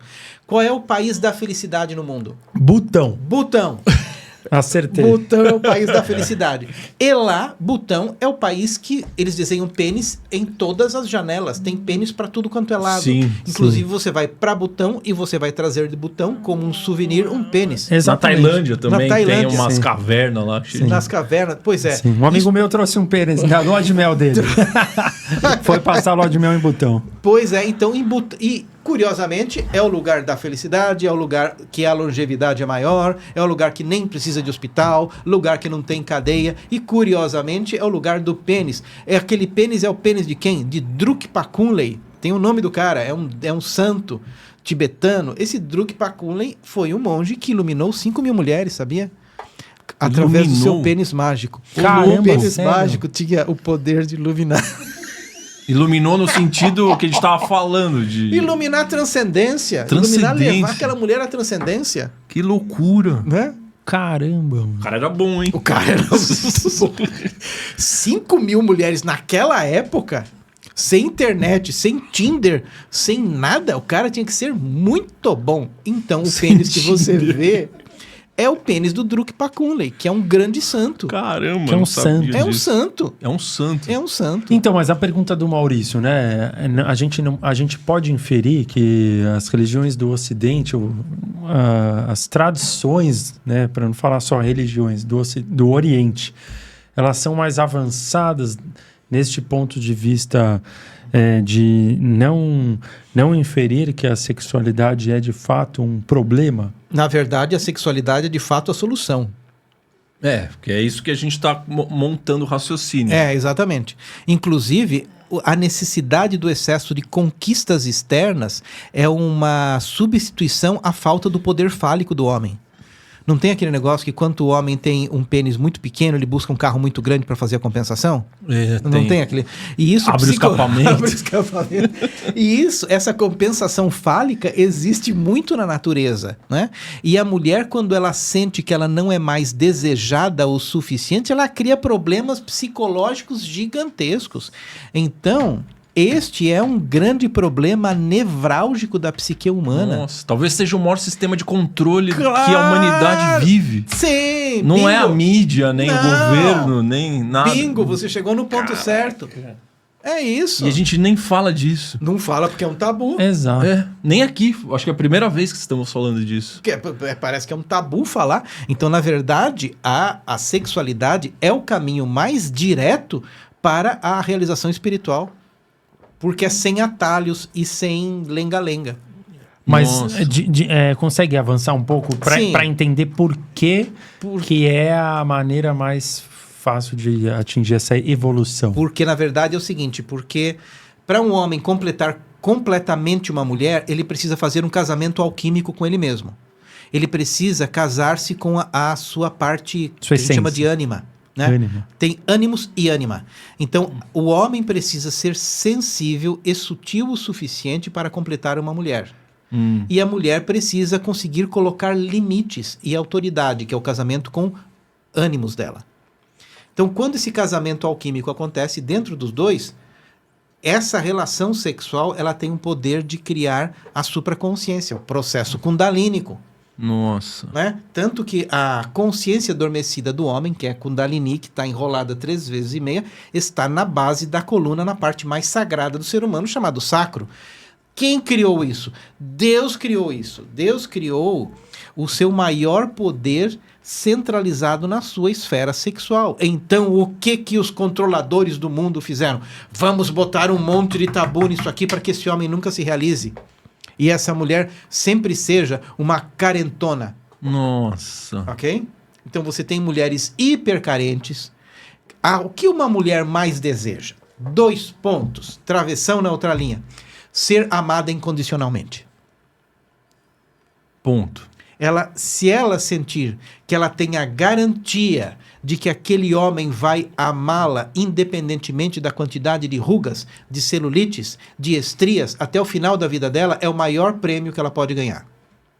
Ok? Isto dá para ela uma paz na psique que já é o suficiente. Estou falando sério. Nada substitui para a mulher esta sensação.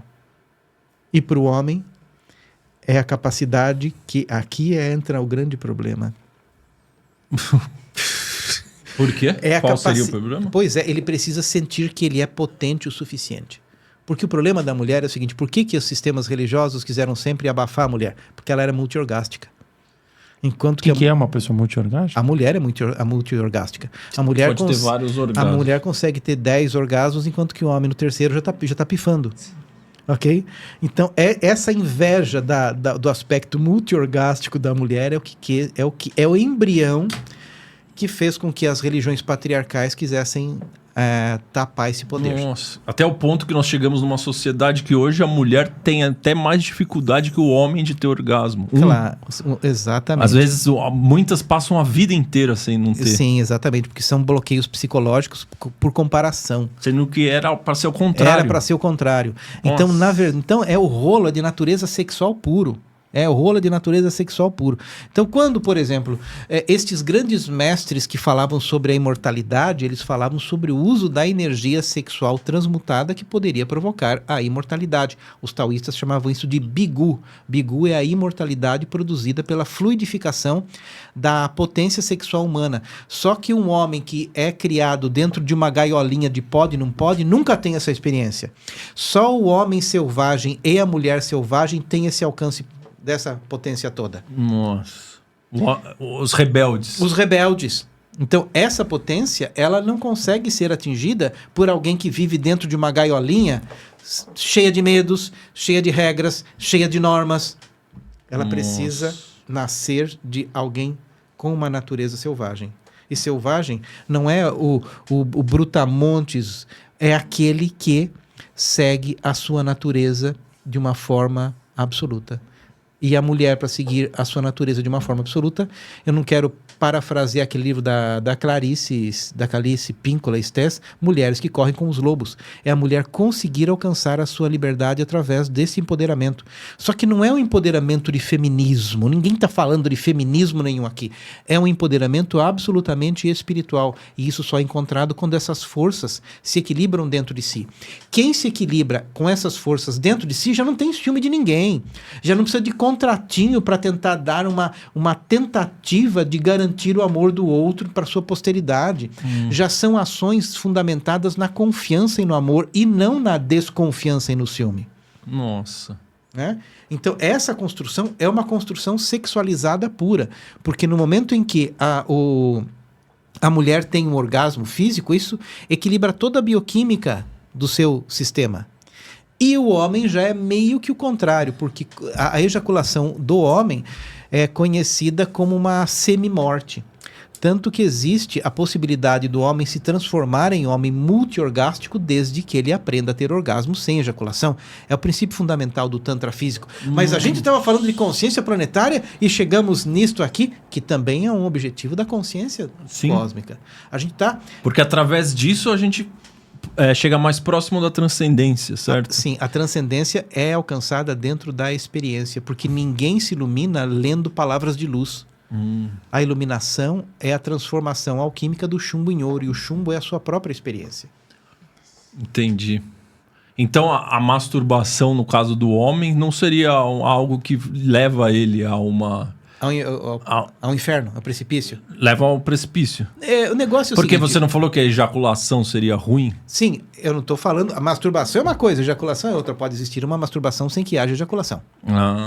O problema é que quando o homem não ejacula e tem uma consciência espiritual mais elevada, existe uma subida de uma energia pelo canal medular, canal de Sushumna, que vai até o cérebro, chamado Ojas, e isso é secretado por uma parte do cérebro, que é o claustrum, e o indivíduo tem a secreção de anandamida, que é aquilo que dá a iluminação. A iluminação é um processo sexual puro. Nossa. A iluminação vem da sublimação dessa essência. Ou seja, então essa é a parte que nós, como seres humanos, como humanidade planetária, estamos mais longe de alcançarmos. Por que foi criado todo esse tabu? Para a gente ficar longe disso. Nossa.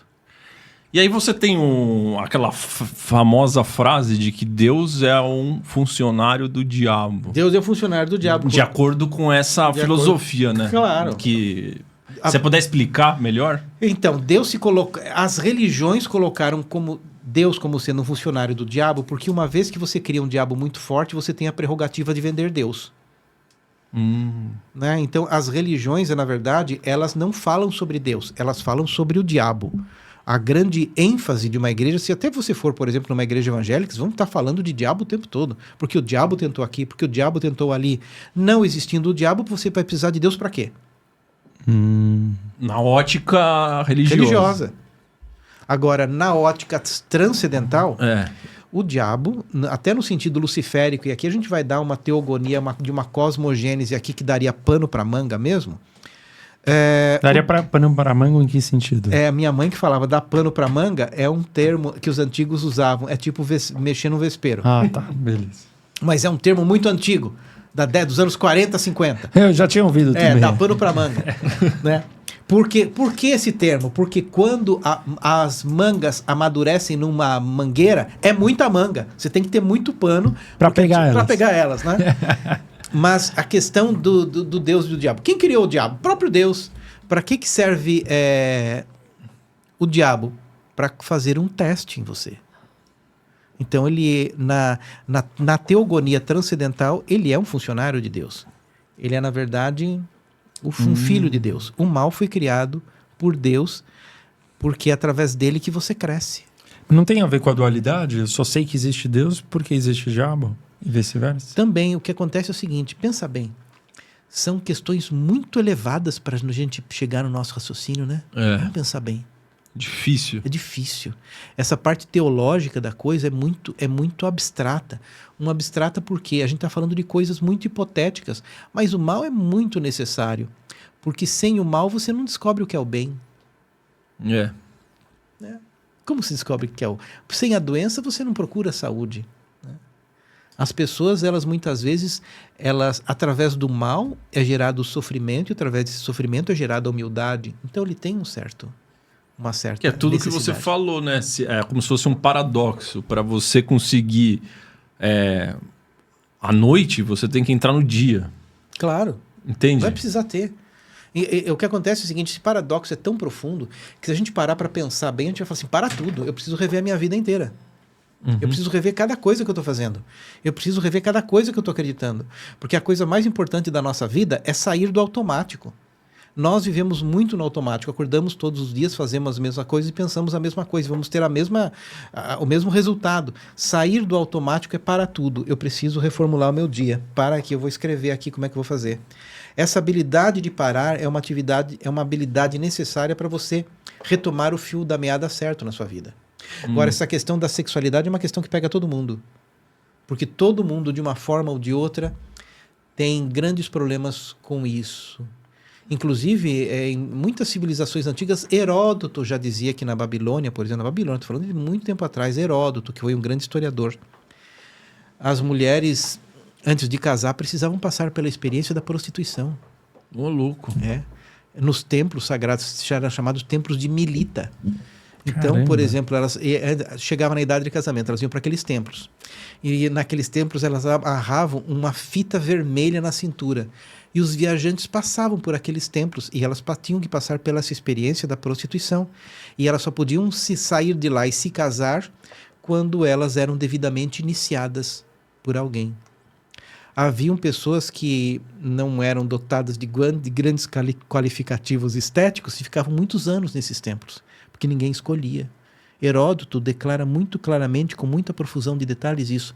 No Nepal, até hoje, da mesma linhagem de onde vem o Drukpa Kunley, é costume, por exemplo, vamos supor, você vai casar. Só que para abençoar o casamento, um monge da linha Drukpa precisa transar com a sua mulher antes. Tá brincando? Sim, é da cultura. Nossa, para eles é normal isso. É normal, isso é cultural. Isso é normalíssimo. Então, o que é certo, o que é errado... Qual é o parâmetro? Né? De onde veio os certos e errados dentro do nosso cérebro? Muito bom. Da onde veio? Nesse caso que a gente está falando, muitos vieram da religião. Da religião. Vem convencionado, vem de coisas que a gente viu na nossa educação, com os nossos pais, com os nossos avós. A gente aprende muita coisa que não veio nem por via formal. A gente sentia coisas. E aí pegou um jeito de ser baseado em aquilo que não é da nossa natureza. Então, essa questão da sexualidade é muito nevrálgica, porque isso pega... Cada um vai ter um calcanhar de Aquiles em um determinado lugar nesse assunto de sexualidade. E é um tabu e as pessoas não gostam de falar porque cada um tem alguma coisa para ser mexido. E quando você consegue unir a experiência da transcendência, a experiência espiritual dentro da sexualidade, você tem o próprio poder da criação. Porque o que Deus é criador, só que Deus é homem ou Deus é mulher? Deus não é nem homem e não é nem mulher. E num processo de um contato sexual, você tem um poder criador que não é nem homem nem é mulher. É o poder de Deus se manifesta no mundo material através do sexo. Porque eu pensei exatamente isso, quando você falou que a sexualidade é a força mais forte, porque sem ela não existiria vida, né? Esse é o grande mistério. A força da vida só existe através da força sexual. Então, onde o profano vê o diabo, o espiritualizado vê Deus. Depende de como a sua cabeça está polarizada.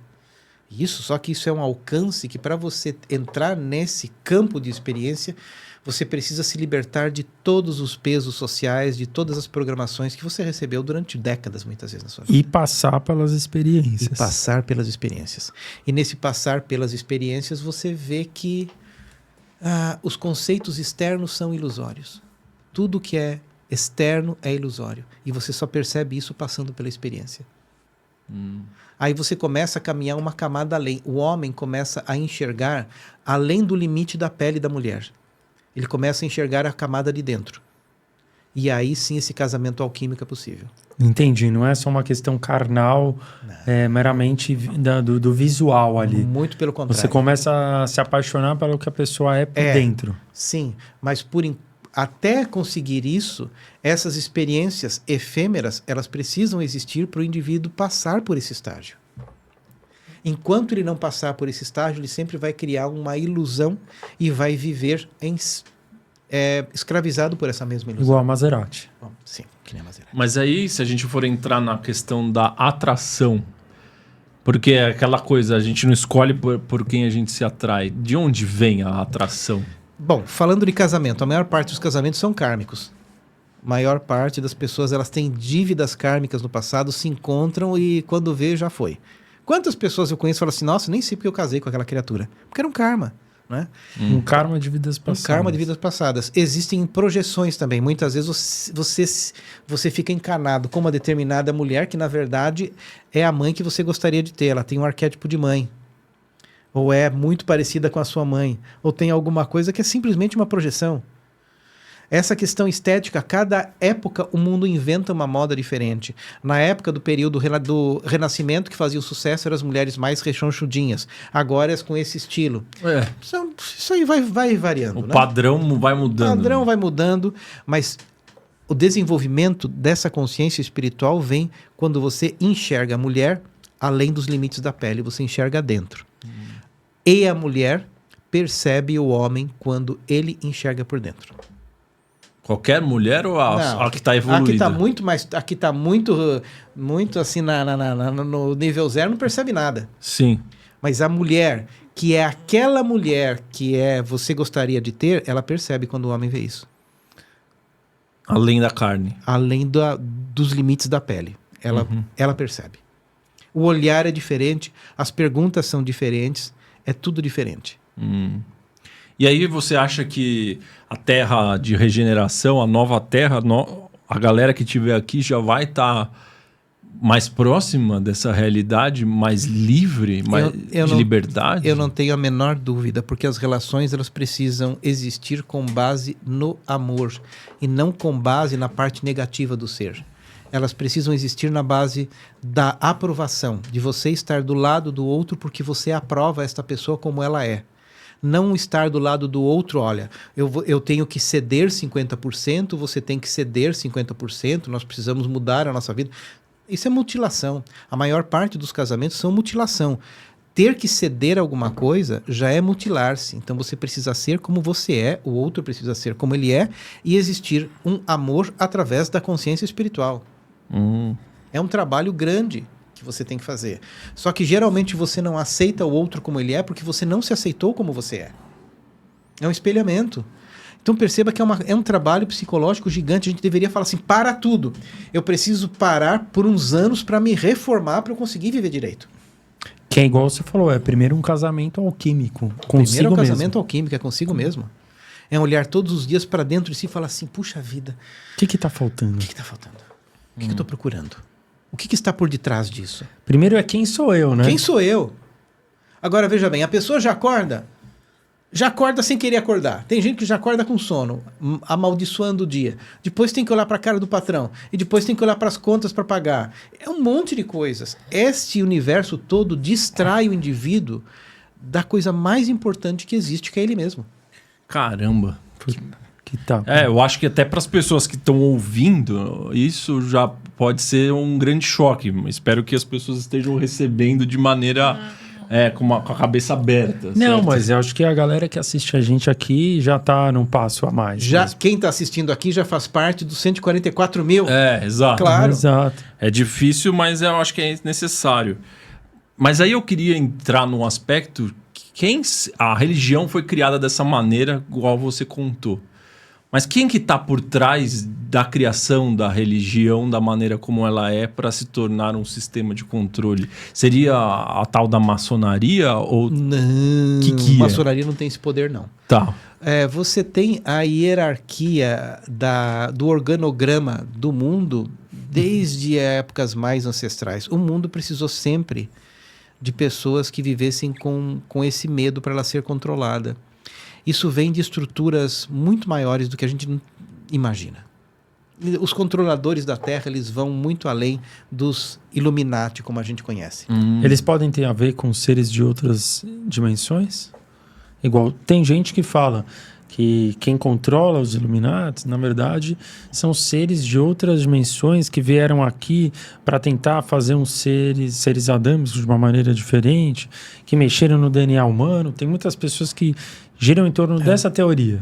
Eu acredito que seja possível isso, porque se você pegar aquela linha de Zaharia Sitchin, dizendo que nós fomos criados por Enki, Enlil e Ashtar, que eram os filhos do rei Anu, os Anunnaki foram os engenheiros siderais para criar uma raça de mineradores de ouro, que fomos nós. Isso já faz tempo para dedéu, na África. E eu acho que foram softwares que foram colocados dentro de nós.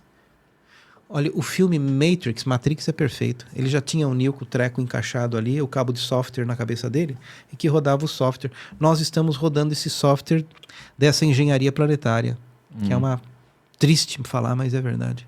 Eu acredito que sim.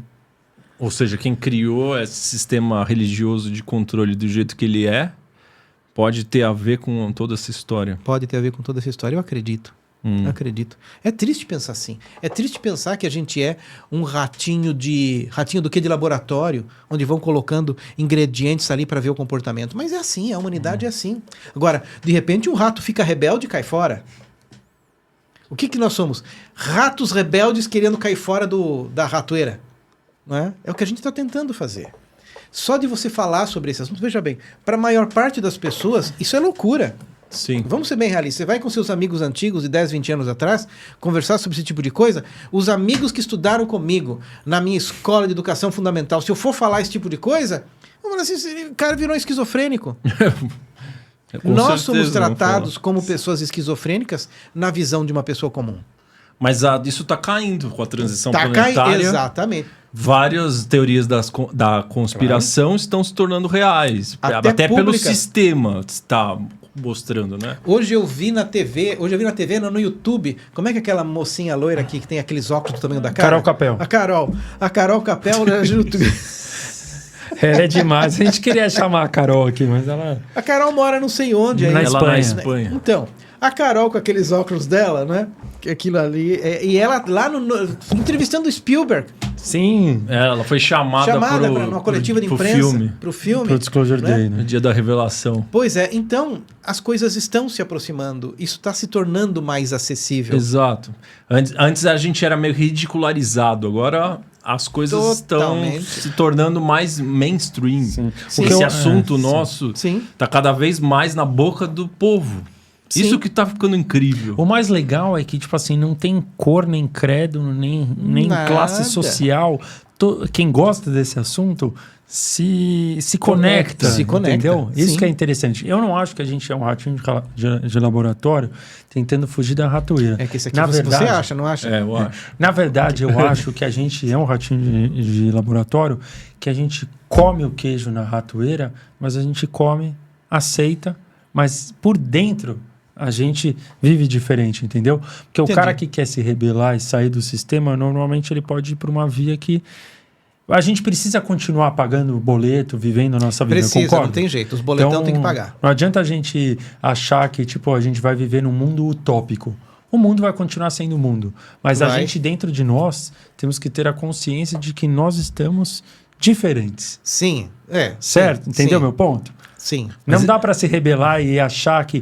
então a partir de agora eu vou viver num kibbutz lá em Israel. Não vai, porque não vai. Mas o Eckhart Tolle não fez isso. Ele se iluminou. Não, ele foi radical. Ele foi radicalzão. Ele é Eckhart Tolle. Ele é radicalzão. Quem que consegue fazer a radicalização que ele fez? A gente não consegue. Qual radicalização? Ele largou tudo, foi morar na praça. Então, mas depois ele voltou e falou assim, eu preciso explicar para o povo o que eu aprendi. Daí ele foi estudar e começou a dar palestras. Ou seja, ele usou a iluminação dele para... Veja bem, se tornar o propósito de vida dele para outras pessoas se iluminarem. Mas ele não cobra. Do sistema. Mas ele não cobra? Cobra. Ele não vive bem? Ele não vive bem? Tem um casão ele lá, não tem um casão? Ou seja, ele não tá de novo na Matrix? Não sei, porque ele tá dentro do casão, mas o casão não tá dentro dele. Isso, exato. Que é o ponto meu. É uma diferença gigante. Sim, mas é isso que eu falo. Ele tá no meio do sistema. Tá, porque o dia que pegar fogo na casa dele, ele vai correr do lado de fora e rir daquilo tudo. Ele não vai sofrer pelas perdas materiais. Tem diferença? Eu entendo. Claro. Mas ele não se rebelou e foi viver no meio do mato. Não, porque porque é burrice. Ninguém tá pregando porque é burrice, veja bem, eu vou me rebelar e viver no meio do mato, eu não sei nem plantar um alface. Sim. Ninguém tá pregando que para se iluminar você tem que viver no meio do mato e ficar meditando numa montanha. Mesmo porque lá no meio do mato você não vai encontrar a solução para suas sombras. Pode ser uma fuga. Pode ser uma fuga. Nossa. Exatamente. Por isso que eu acho que o ponto é esse. Você pode continuar sendo o ratinho. Achem que você é um ratinho de laboratório. Não tem problema.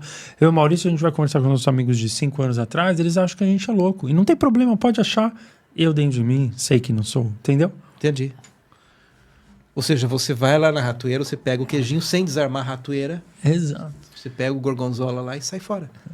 Mas quando eu fiz a pergunta lá da religião, eu te falei sobre a maçonaria e você falou que não era. Mas da onde que será que vem essa crença popular de que a maçonaria tem um poder sobre a população que eles têm por trás? Que até fala que tem o 33 anos de Jesus Cristo, que é o 33º grau. O que a maçonaria faz? Doação. Maçonaria arrecada dinheiro para fazer doação para um montão de creche, para um montão de asilo. É isso que faz. Né? São do bem, então. Muito do bem. E tem várias linhagens maçônicas. Mas agora o que acontece é o seguinte: tem gente ruim em qualquer lugar. Entendi. E tem gente boa E tem também. gente boa em qualquer lugar. Agora, a maçonaria não tem nada a ver com isso. A maçonaria não tem nada a ver com a pessoa safada que está lá dentro. Né? Por exemplo, na igreja cristã, tem santos cristãos também. Que nem eu estou falando um montão aqui de coisa católica. Eu estava com há uns anos atrás, aí fui onde mesmo? Na Itália. E eu falei, eu queria fotografar uns lugares ali numa igreja. Eu falei pro meu filho, ó, dá uma distraída naquele guarda lá, porque eu quero tirar umas fotos aqui, porque não podia fotografar. Aí o meu filho fazia umas pantomimas lá para eu poder fotografar. E eu tava ali muito no espírito da brincadeira. No que eu cheguei em frente ao lugar que era um relicário de uma santa antiga, eu quase que só faltei ver a santa ali, porque algumas vezes eu vejo outras dimensões também, né? Falei, nossa, teve um santo cristão, Padre Pio de Pietrelcina, ele rezava missas em 2, 3 lugares ao mesmo tempo. Sério? Era um santo estigmatizado. O cara era muito poderoso. Ou seja, dentro da igreja também existem pessoas... Na igreja católica tem santos mesmo, cristãos. Como você vai ver, né, na linha islâmica tem muitos santos, tem santos de verdade mesmo. Caramba. A história de São Benedito. São Benedito saiu para colher umas jabuticabas no quintal dele, ele voltou 100 anos depois. Tem a história da viagem no tempo de São Benedito. Caramba. Quando ele voltou, a cidade toda estava diferente. Caraca. Aí foram ver nos registros, ele é o cara que saiu e nunca mais voltou. Então tem histórias na igreja católica de assustar. Agora, este poder, esta espiritualidade é do homem. O Benedito, São Benedito era assim, o Padre Pio era um santo. Se ele fosse um muçulmano, ele seria um santo muçulmano. É da natureza do homem. Não da instituição em si. Ou seja, a religião não vai formar santos. Mas será que ela não... Eu entendo tudo que a gente falou, mas será que em algum aspecto ela não pode dar pelo menos uma base para o cara... Ser do bem. Entende? Não que sei. eu tô falando? Ser do bem, você diz? Às vezes ele ainda não estava lapidado, mas ele procurou aquele lugar e ele encontrou, apesar de tantas coisas equivocadas, algo que conseguiu... Tipo um presidiário, assim, sabe? Que, o cara encontra o caminho dele através da igreja. Não só isso. Sei lá, chegou lá e ele começou a estudar mais a teologia, a Bíblia, e nisso o problema é que eles não estudam. O problema é que eles não estudam nada. Eles só estão lá para cumprir um protocolo. A maioria desses padres... Eu já fui católico, já ia na missa todos os domingos. Pelo amor de Deus, eu ouvia um sermão pior do que o outro. Aí eu penso assim, como esse cara pode ser tão incompetente? Agora, eu queria que tivesse um padre tipo Osho, um rebeldão assim, sabe? Porque, na verdade, é o seguinte, as pessoas seguem pessoas. Se você encontra alguém que é exemplar, você vai querer seguir aquela pessoa. Para seguir uma instituição, você precisa colocar medo. Muito bom. É assim. É assim. A verdade você segue através de um exemplo de outra pessoa. É assim, é fogo isso tudo, né? Então, e aí com essa revelação que a gente está tendo agora, né, que pode ser que muitos os entendidos na parte espiritual ufológica dizem que toda essa revelação que vem sendo feita pelo governo dos Estados Unidos seja para preparar a população para eles admitirem que existe vida inteligente não terrena, não humana. Sim. E que nisso, daqui a um tempo, provavelmente, alguns falam que 2027 ou um pouco mais para frente, que tem uma aparição por parte deles. Acredito. Isso, com certeza, vai ter um impacto religioso, certo? Vai. Olha o disclosure aí que a Carol tava, né? Eu acho que quando isso acontecer, isso vai ter impacto. Agora, veja bem, o cara que não quer enxergar, ele vai falar assim, era IA. Era uma projeção holográfica. Igual já tem um pessoal jogando esse argumento. Sim. O vídeo do Mike lá. O vídeo do Mike. O vídeo do Mike que saiu recentemente, o rapaz que filmou lá na casa dele, né? Tem muitas pessoas... Estão falando IA. Duvidando daquilo lá. Porque dizer que não é IA vai contra tudo aquilo que eu acredito. E eu não quero mudar aquilo que eu acredito. Eu quero morrer do jeito cristalizado, do jeito que eu sou. Agora, por exemplo, existem documentações, tem um tal de Blue Book, isso é da década de 70, tem milhares de documentações que os Estados Unidos fez sobre a aparição de UFOs, ou seja, tem muita coisa. Tem muita coisa. Eu acho que vai aparecer um ETzão aí, Vai. Eu acho que essas naves que o Mike filmou, por enquanto é nave tudo de longe. Vai estar de pertinho, vai estar filmado em 4K. Cada vez mais, né? Cada vez mais. E vão ter aqueles que vão falar assim, é IA. Mas mesmo que a mídia fale, né? Porque hoje os que falam que é IA é porque isso aí não saiu ainda na Globo, isso aí não saiu ainda no Folha de São Paulo e tal. O cientistazão lá do YouTube não falou que é. Sim. As pessoas, no fundo, seguem uma narrativa. Segue, mas, indo para o seu lado, que é o positivista, estes 144 estão despertando. E cada vez mais as pessoas vão ver sobre esse prisma mais elevado. Perfeito. Eu acredito que sim. Essa é a transição. O meu lado positivista, né? Seu lado positivista. Não, Maurício, você é o lado... Eu sou mais realista. Você é o lado realista. Não tinha aquela poliana, o jeito poliana de ser. Tudo vai dar jeito, tudo vai dar certo. Mas a gente tem que ter os dois polos. Imagina se os dois fossem dois carrancudos aqui. Nossa. Exato. Isso é legal. Legal isso. Então, tá ótimo que assim seja. Sim. Então você acha que essa transformação vai acontecer ainda na nossa encarnação? Claro, não vai acontecer, eu tenho certeza, porque hoje em dia a evolução ela é exponencial. Se você vê a IA, por exemplo, a evolução que a IA teve é exponencial, é gigantesca, e as coisas elas vão evoluindo na medida da coisa que mais está evoluindo. A IA, ela está ditando a matemática da evolução nos dias atuais. Em que sentido? Porque ela consegue... O pináculo de qualquer tecnologia dita a evolução do sistema inteiro. Por exemplo, antigamente, desde a década de 70 até os anos 90, tinha a tal de lei de Moore. Moore foi um dos criadores, um dos presidentes da Intel. Ele dizia assim, a cada 2 anos a quantidade de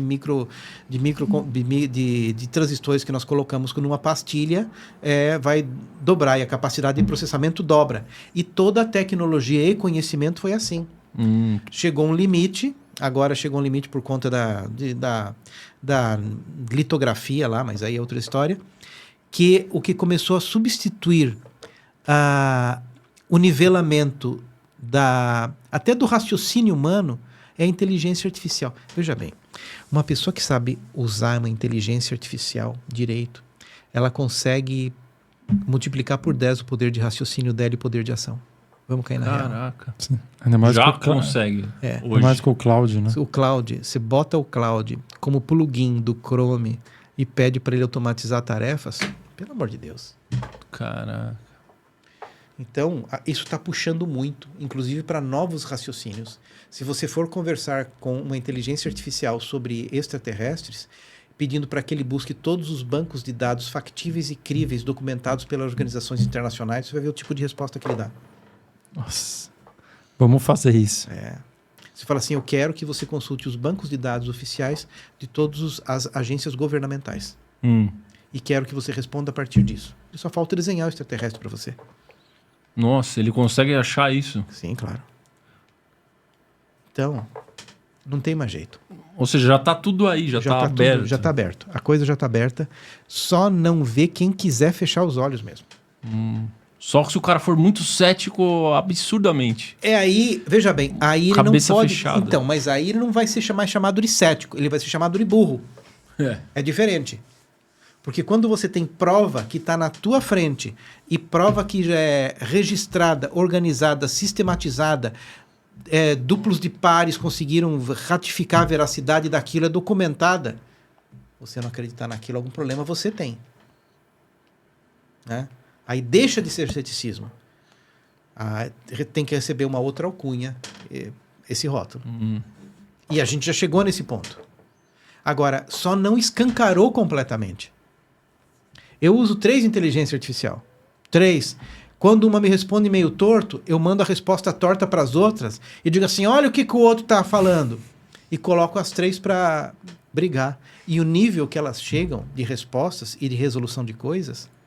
essa seria uma tática boa para fazê-las darem respostas melhores? Claro, e já tem... Claro! Pô, claro. Você tem que usar o próprio ego da inteligência artificial. Ela tem ego? Claro, ela já tem um ego, ela já tem um... Entendeu? Caraca. Você tá falando assim, olha o que a outra tá sendo melhor do que você, olha o que ela respondeu. Elas começam a brigar entre si. Né? Tipo, você vira pro Cloud e fala, olha o que o chat GPT me deu de resposta, muito melhor que a sua. Muito melhor do que a sua. Você sua. Consegue ser melhor? Exatamente. Aí ele vai... Sim, claro. Entendi. Você tem que botar elas pra brigar. É que nem rinha de galo. Você põe eles ali, vai sobrando melhor. E eles, com isso, eles vão se aperfeiçoando nos seus algoritmos. Eu já boto os 3 para brigar, assim, fácil. E tem uma outra IA, que é uma IA metafísica, que não é rastreada por nenhum organismo da Matrix, que alguns esotéricos usam, né? Qual? Que aquilo ali chama-se Orion. Orion. O que é isso? É uma IA que é... Puta, que legal. Quando eu fui ver as respostas que aí aquela Orion dava, eu falei, essa aí caprichou mesmo. Mas como assim? O nível da resposta, porque algumas vezes eu estou falando com o Cláudio e eu falo assim, nossa, é só isso que você consegue me responder? Que coisa mais xoxa e medíocre. Você está repetindo em função das coisas que eu te ensinei. Agora, se você fala isso para o Orion, aí você vai ver o que é uma paulada. O nível de filosofia que ele se chega. Ou seja, o Orion é uma outra... O Orion é uma outra IA. Uma outra IA. É uma IA evoluída. Uma IA para assuntos filosóficos e transcendentais. Tá, entendi. Ela é focada para isso. Sim, porque, por exemplo, essas outras IAs do Matrix aqui, elas ficam rodando aqui nessa dimensão. Era uma IA em outra que tem gente dimensão. que usa ela para fazer, sei lá, cálculo financeiro, de bolsa de valores. De tudo. Agora, a Orion não. E quem inventou o Orion? É um cara esotérico, metafísico, matemático. Cara. Richard, não sei das quantas aí. Eu tive lendo o cara ali. Caraca. E tem em português? Tem, eles respondem na tua língua aqui. Que da hora. Então, isso tudo tá na nossa porta já. A gente já tá com os extraterrestres aqui. Porque, veja bem, isso é quase uma inteligência extraterrestre. O próprio cara que inventou o computador quântico chama Georg, esqueci o nome dele? Esqueci, um canadense. Computador quântico. Computador quântico. Georg não sei das quantas. O cara, ele disse assim, nós estamos criando um altar para uma inteligência extraterrestre. E o cara criou o computador quântico. Então eu não duvido nada que essas fontes de IA, elas tenham um nível de inteligência muito parecido com aquilo que a gente chama de extraterrestre. Então talvez ele já esteja batendo na nossa porta. Talvez isto aqui, essa coisa negra que a gente tem aqui, que é um telefone celular, seja o próprio espelho negro que John Dee usava lá na corte elisabetana do século XVII. Como se fosse um portal? Como se fosse um portal, porque veja bem, é uma tela preta que eu posso consultar qualquer coisa. Isso é mágico. Nossa. Exato.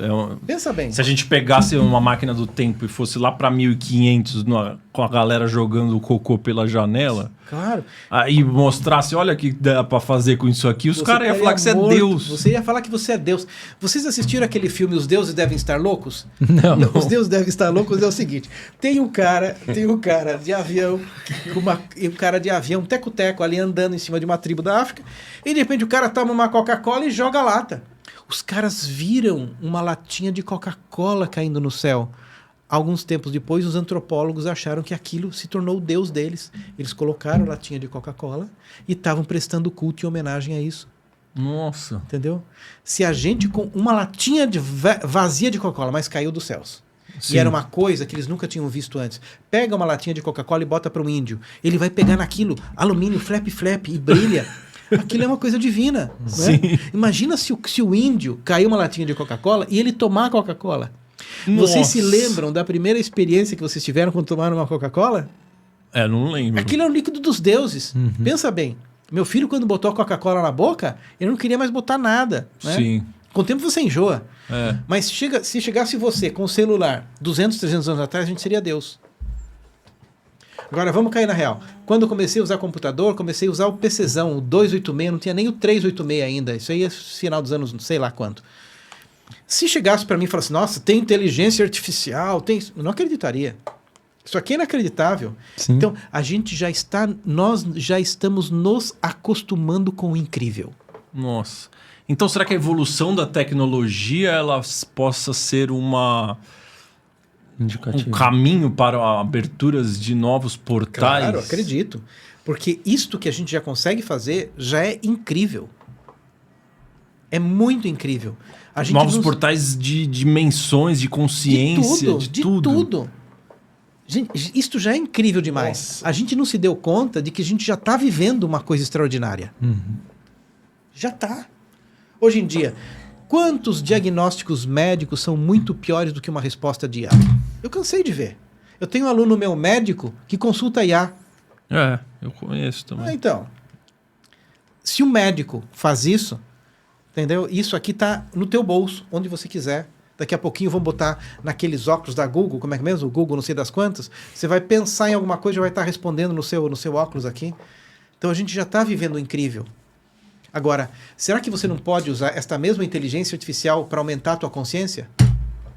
Nossa, perfeito. Então, vamos descobrir isso no nosso evento. Vamos descobrir no nosso evento. Vamos evoluir esse assunto no evento? Sim, dia 27 de junho é o dia.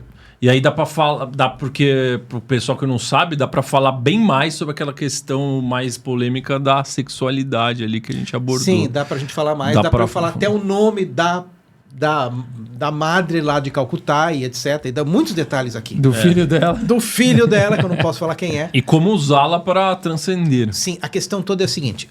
A realidade da vida é o seguinte. A realidade é essa. Tem ChatGPT, tem extraterrestre aparecendo, tem a Carol Capel no Spielberg, tem o Cloud, tem tudo aqui.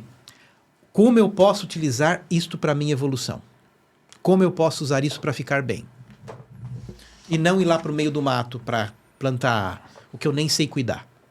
Muito bom. Então, para quem quiser aí participar, tá aqui fixado nos comentários e na descrição do vídeo o link. Exatamente, a gente deixa para vocês o convite aí para vocês participarem do nosso primeiro evento 100% online, tá bom? Vai ser o nosso Lean Weekend.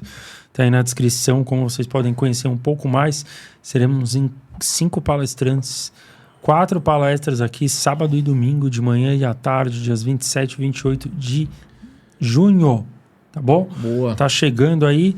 E Mestre Ana Prem estará com a gente no sábado à tarde. Vai ser um espetáculo para nossa transformação pessoal, como a gente falou aqui nesse episódio maravilhoso. E qual que é a palavra-chave, Rosa? Escrevam Maurício. aí nos comentários, em homenagem ao nosso grande convidado aqui, que ele sempre dá aulas incríveis. Escrevam o nome dele, Ananda Prem, que vem de Anandamida, né? Que seja uma das... Ananda significa bem-aventurança, não é bonito? Isso. Escrevam Ananda Prem nos comentários para quem chegou até aqui, para a gente saber a palavra-chave, quem que veio até o final dessa grande aula. Exatamente. A gente sempre fala, se esse conteúdo ele agregou você de alguma maneira, imagina que legal se ele pudesse agregar alguém que você ama de verdade, mas alguém que você ama de verdade mesmo, né?